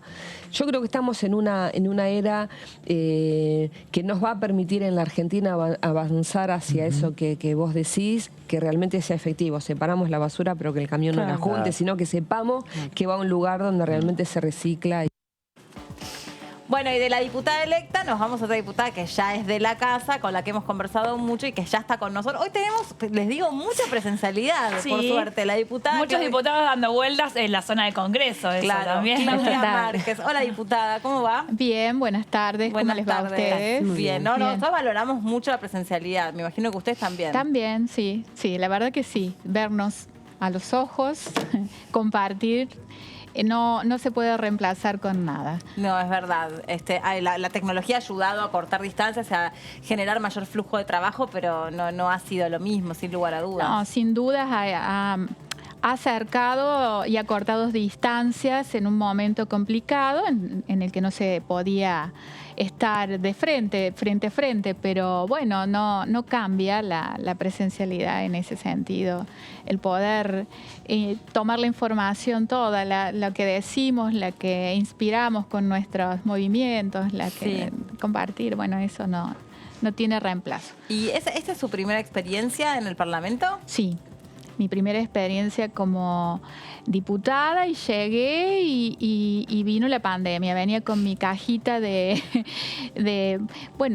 trabajo, con lo que iba a hacer y como a todos y todas fue modificada y tuve que reformular, recalcular, diría, el GPS. Bueno, fue una circunstancia que movilizante también, ¿no? Algo nuevo y no obstante, bueno, pudimos hacerlo gracias a la tecnología que estuvimos comunicados y trabajando y gracias también a esta cuestión personal que el honor que representa el haber llegado a esta casa de uno de los poderes del Estado y honrarla con trabajo aún cuando hubiese dificultades, ¿no? Me sirvió para eso mi experiencia de 20 años en la Defensoría del Pueblo, entonces tenía como en esa cajita o en esa caja muchos de los reclamos que por ahí estaban pendientes de resolución o que me iban a servir para saber qué propuestas hacer que fuesen de utilidad a la sociedad, que en definitiva es lo que todos buscamos, servirles a la ciudadanía, servir a nuestro país y dar respuestas a los problemas, que es lo que hay que hacer. Así que esa inspiración hizo que trabajáramos en los proyectos que presentamos, algunos que tienen que ver con la economía regionales, otros que tienen que ver con violencia de género y la inclusión de programas de atención integral a las víctimas de violencia, cuestiones de género. Lo primero que yo presenté fue justamente paridad de género en los tribunales federales, en las estructuras colegiadas. Y cuando no pudimos movilizarnos porque había una restricción en la circulación, bueno, nos pusimos a trabajar, y que tenía que ver con la salud, en la recopilación, actualización y armonización de la legislación nacional en materia de salud, algo así como 800 leyes, decretos y resoluciones, para unificarlos en un código que llamamos Código Civil de la Salud, a fin de que cada ciudadano, viva donde viva, tenga en claro cuál es su derecho a la salud, como un principio ordenado y ordenador. Atento que la salud en este último tiempo trajo alguna serie de conflictos también con relación a quién tenía la potestad de ordenar en materia de salud y quiénes cumplir, bueno, la competencia de nación y provincia. Básicamente hubo un fallo incluso que puso un resultado, digamos, una sentencia en ese sentido. Y bueno, creíamos que ese aporte iba a ser importante para lo que viene, para lo que vendrá. Está ahí, está resumido. Y aún así creemos que se trate o no se trate, a todos los operadores judiciales, jurídicos, a los médicos, a los operadores de la salud, les va a servir conocer todos esos derechos y obligaciones que tenemos en calidad de pacientes también los ciudadanos. Y en eso que decía, diputada, con respecto a un código de salud, en el contexto de la pandemia, la vicepresidenta de la Nación planteó la necesidad de repensar el sistema de salud. ¿Puede ser también un aporte para repensarlo? ¿Cree que es necesario repensar este sistema que tenemos un poco privado, un poco de obras sociales, un poco del Estado? Y tan desigual, ¿no? Tan desigual en los territorios. ¿Cómo lo Y ve? probablemente haya que repensar entre tantas cosas que tenemos que repensar esta también. Este no es un problema actual, ni que, digo, la pandemia lo expuso. Exacto. Lo expuso y obligó a tomar medidas urgentes y por ahí necesarias. anticipó la necesidad de esas soluciones al respecto, ¿no? Esas necesidades son viejas y venían, pero como que no tenían la visibilización necesaria que la trajo la pandemia. Bueno, de hecho, la salud se puso como corresponde, ¿no? La salud de todos los ciudadanos se puso en el orden de prioridades. No, de hecho decía, una de las últimas leyes tenía que ver con que todos los niños o pacientes que estuviesen atravesando una enfermedad oncopediátrica o oncológica, para decirlo correctamente, sí, pudieran tener el mismo tipo de tratamiento, sí, independientemente de la cuna donde hayan nacido. O sea, bueno, algo que uno, a veces yo cuando debatimos los proyectos, digo, pero ¿cómo no existía una ley que asegurase que no importa dónde nació el chico, si encima le toca a él y a toda su familia atravesar una situación tan dolorosa y difícil desde el punto de vista de lo que supone que un nene esté en un tratamiento largo, de una enfermedad larga, que afecta directamente la vida, que esto no estuviese normatizado? Por eso nosotros consideramos que este aporte, porque es simplemente eso, un aporte que lleve a esto, ¿no? Como ordenar todos estos derechos y obligaciones que tienen los pacientes, las personas que están cursando una enfermedad. Y su entorno familiar. Y un disparador para otro tipo de cuestiones vinculadas al sistema sanitario, público-privado, que es lo que la pandemia expuso, ¿no? Profundizó, trajo, ahí está. Ese fue nuestro aporte. Pero también hemos hecho otras y recientemente, ya como despidiendo ahí el año, presentamos una modificación también en la ley de biocombustibles con todos los integrantes del bloque Córdoba Federal, el diputado Carlos Gutiérrez, Alejandra Vigo y Paulo Casinerio, de temas que nosotros habíamos planteado cuando estuvo el tratamiento reciente y la sanción de la ley 27640, a la que nosotros decíamos es recesiva, pero además perjudica. Y uno de los perjuicios que puede traer, o mejor dicho, una de las cuestiones que hoy resultan de oportunidad es la sustitución de importaciones, habida cuenta que la dificultad de nuestro país con la divisa. Entonces, nosotros planteábamos que es una economía circular virtuosa que genera empleo, que promueve y fortalece las economías regionales, que amplía a la base o a la matriz exportadora también, porque puede llegar a ser exportable, que evita la emanación de gases, o disminuye, no evita, disminuye los gases tóxicos, tanto en la atmósfera como para que perjudican la salud. Habíamos dicho todo eso, pero también dijimos, cuidado que reemplazó en su momento, y por eso una de las características por las que fue exitosa, la sustitución de las importaciones. Y bueno, y hoy tiene un tema de relevancia también nuevamente. Sí. Entonces dijimos, una nueva ley no nos da tiempo. Hagamos correcciones a la que ya está. Planteamos estas modificaciones, uno en torno a ese sentido, otro a elevar los cortes y también a permitir a las provincias que ya vienen trabajando, como Córdoba, Santa Fe, que tienen sus propias leyes de promoción, generación, distribución, comercialización de biocombustibles, permitirles a ellos desarrollar estos programas para autoconsumo, ¿no? Para la inclusión, que las provincias puedan, que eso había faltado en la ley, ¿no? O sea, que puedan reemplazar el uso de para el propio consumo en la provincia del uso de combustibles fósiles por combustibles orgánicos. Orgánicos, tal cual. Entonces, que ya tienen, Santa Fe también tiene una ley similar, pero bueno, esta última ley las había dejado como fuera de esa posibilidad. Y esa introducción se hizo, y bueno, creemos que eso también garantiza y fortalece la industrialización que recibieron en estas provincias, que son muchas más las provincias. Sí, hablo del terruño.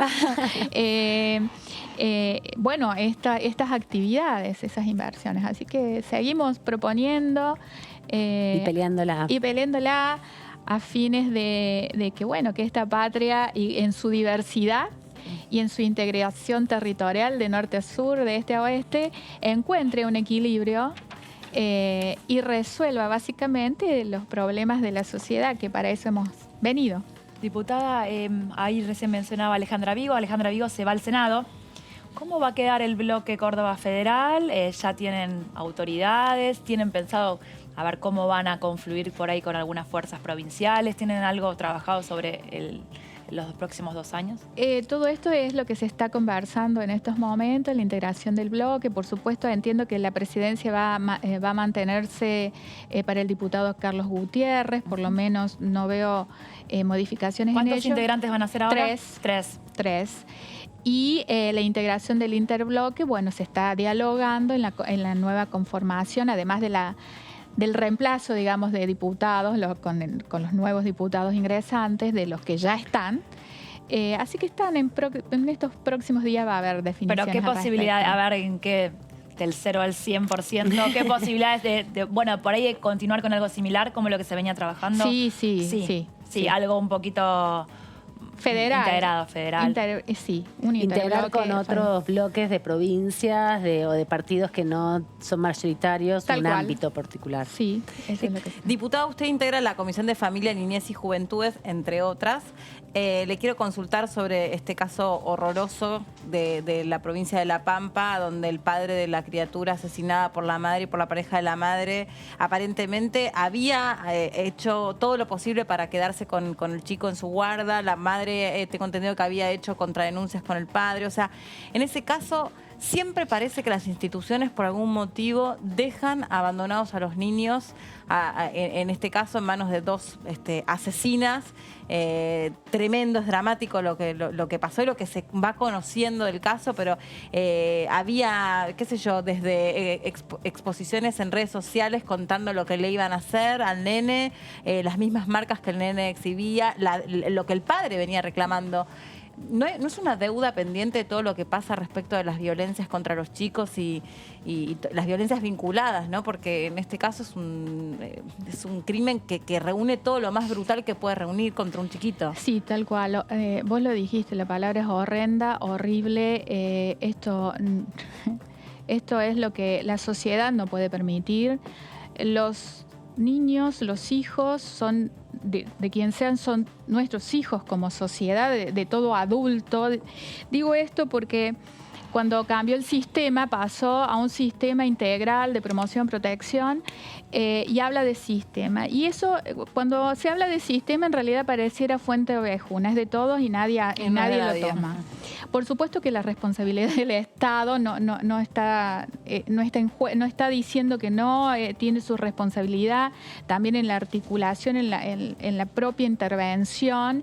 No dejemos el Poder Judicial, que es otro de las partes que interviene. Digo, en esto yo lo siento así, que cuando se habla de sistema y la integración de distintos sistemas a su vez que venían trabajando de una forma, si bien ya pasó muchos años desde la sanción de la ley, siguen quedando estas desarticulaciones que hacen que suceda lo que pasó con esta criatura. Y como vos dijiste, padres acusándose, haciéndose demandas, vecinos oyendo situaciones, médicos o otros profesionales que no ven marcas que existen, que estaban a la vista. Y en definitiva como que todos van tomando un pedacito y no queda claro nada. No, y también a veces, ayer pensaba, que en definitiva nunca terminan pagando los funcionarios por no haber protegido o no haber resguardado a las víctimas, sea de este tipo de situaciones como de violencias contra las mujeres también. ¿Cuántas veces escuchamos que las mujeres van y hacen la denuncia y el funcionario de la policía o el judicial, bueno, te doy una orden de restricción de acercamiento, y eso no evita el crimen? O sea, tenemos estadísticas tremendas y los funcionarios siguen en sus escritorios sin hacer nada.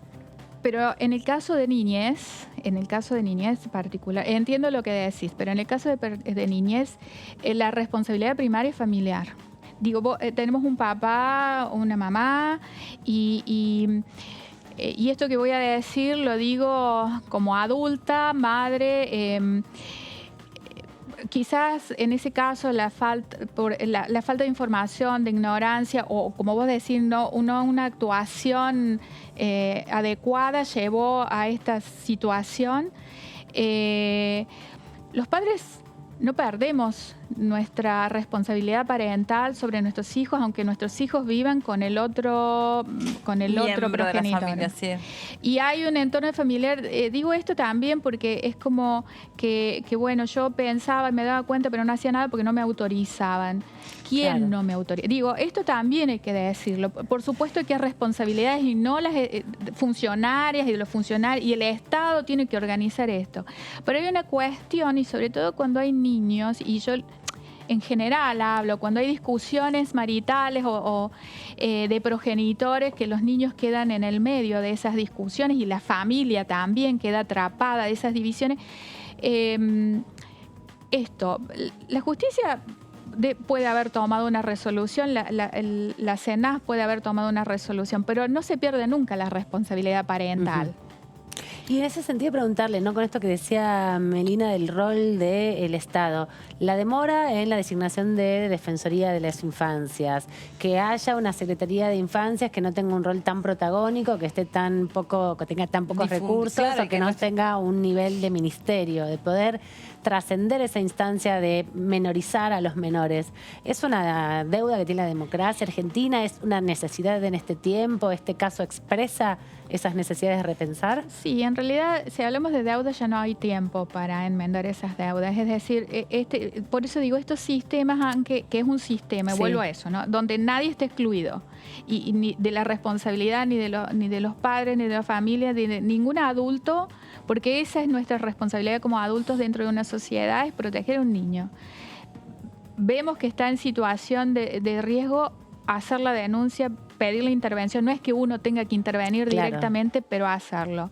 Hay que involucrarse.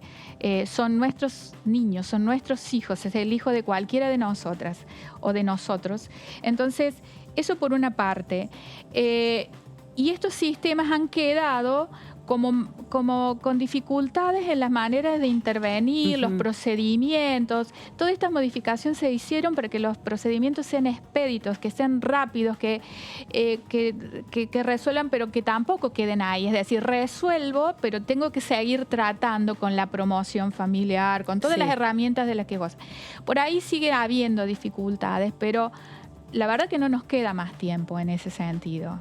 No queda más tiempo. Esto es la necesidad de recursos, la necesidad de capacitación en todos los ámbitos que sean necesarios y no la oral, digo, la teórica, ¿no? Sí, por supuesto. Es la práctica.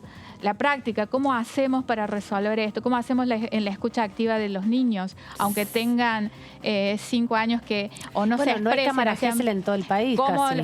No hay cámara Gesell y tampoco me parece que, o sea, hay una ley que se llama el derecho a que los niños sean escuchados y en definitiva yo no sé, de verdad, frente a situaciones como decía recién la diputada, donde el padre dice, bueno, no me dejaban verlo. Bueno, a ver, si el niño tiene derecho a ser escuchado, hay que promover que ese chico también acerque con sus 5 años, 4 años, los años que tenga,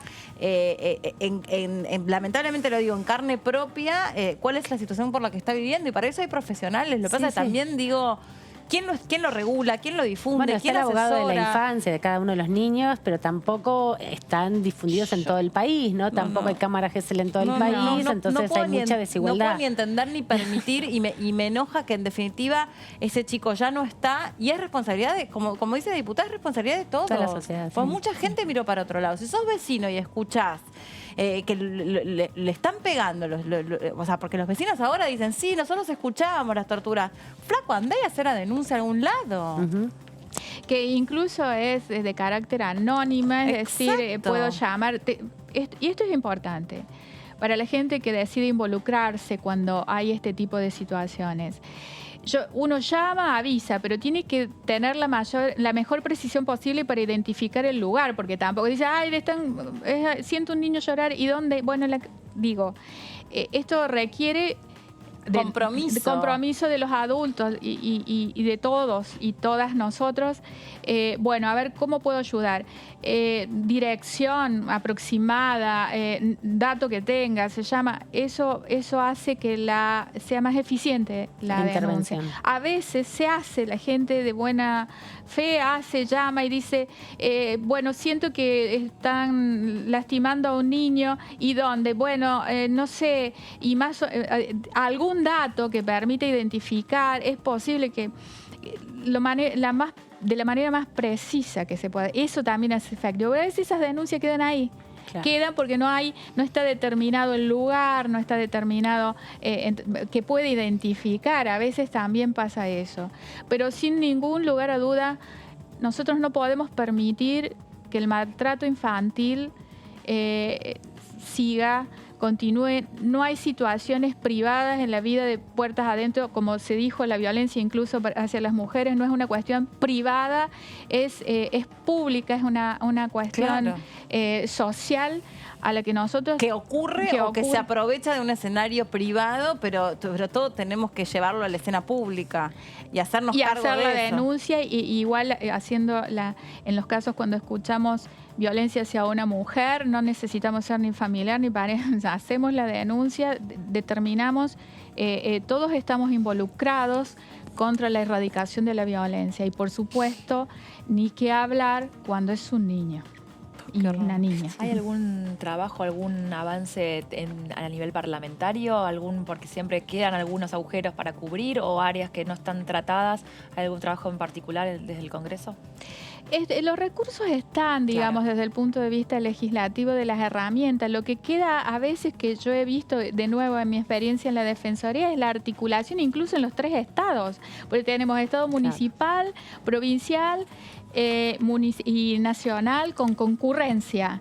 Y a veces eso, que debería ser para facilitar y para llegar a mayores lugares, deja esto, ¿no? Un entramado complejo, de una complejidad burocrática. Pero bueno, sin lugar a duda, como que lo territorial, digamos, los primeros en llegar son los servicios locales, los municipales, ellos tienen esa red territorial. Bueno, hay que fortalecerlos. Y no es y debo decir esto también, no es un trabajo sencillo. Claro.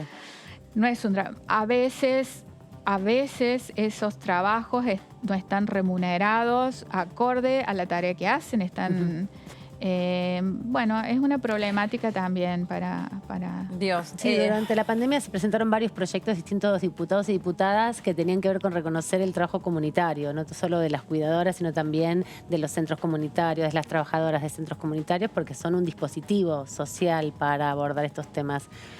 No pasó nada, en definitiva, con eso. ¿Cómo ve también la posibilidad de fortalecer a los grupos comunitarios como herramienta fundamental para este tipo de intervenciones? No, inclusive? seguro, ellos cumplen una función muy importante. Es la contención primera, el primer contacto de los niños y niñas en su territorio, en su barrio. Cumplen una función. Y la idea es armar con ellos, construir con ellos, porque hay también una pertenencia de ese niño, ¿no? La idea no es sacar el niño y llevarlo en un lugar y encerrarlo a él, sino que él pueda desarrollarse en un ámbito familiar, comunitario. Sí, por supuesto que tienen. Diputada, le consulto por la agenda económica que se viene en el Congreso. Hay varias iniciativas que tienen que ver con la reactivación y bueno, ¿cómo valoran ustedes? A ver, ¿qué haría falta? Por ahí lo que tiene que ver específicamente con Córdoba. Hay proyectos que tienen que ver con la construcción, con lo automotriz. ¿Qué es lo que le está haciendo falta a la provincia, por ejemplo?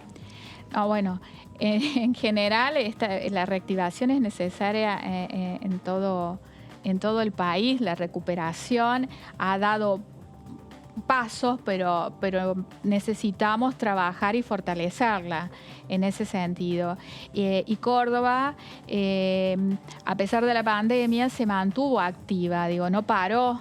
Es una provincia que tiene diversificación en materia de industrias automotrices, en materia de agroindustria, y lo agroindustrial, que es agregar valor, la verdad que se mantuvo activo. Por eso nosotros cuando en nuestras propuestas siempre miramos lo que conocemos en casa, que son los modelos que funcionan en materia de reactivación. La verdad que vamos a necesitar del esfuerzo conjunto, y sobre todo para resolver también la cuestión de la falta de divisas, que siempre es un tema que complica en nuestro país, y bueno, de los muchos pendientes que están por resolverse, ¿no? Diputada, gracias por haber venido.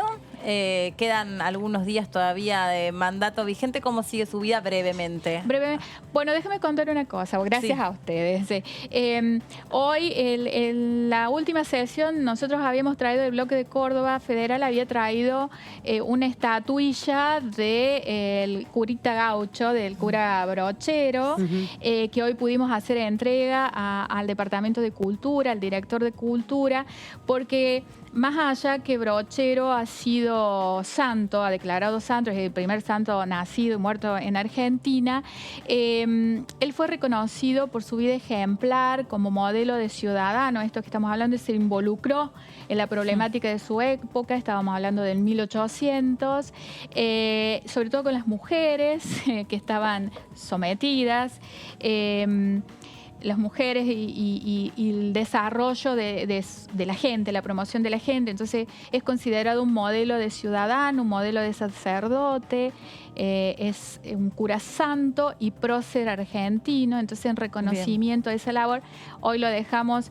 en el Congreso, y hacia adelante, eso para contarles algo, una actividad que tuvimos hoy, y hacia adelante seguir trabajando por esta patria que nos cobija a todos, que tiene mucho por hacer, como dijo el cura Brochero, aquí hay mucho por hacer, pongámonos, arremanguémonos y pongámonos a hacerlo. Bien, muchas gracias, diputada. No, ustedes, gracias. Chicas, también. Gracias a ustedes por haber elegido la pantalla de TV para informarse. Siguen, por supuesto, ahí pegaditos porque hay mucho para seguir compartiendo. Nosotros nos reencontramos mañana a las 13 horas. Chau, que estén muy bien.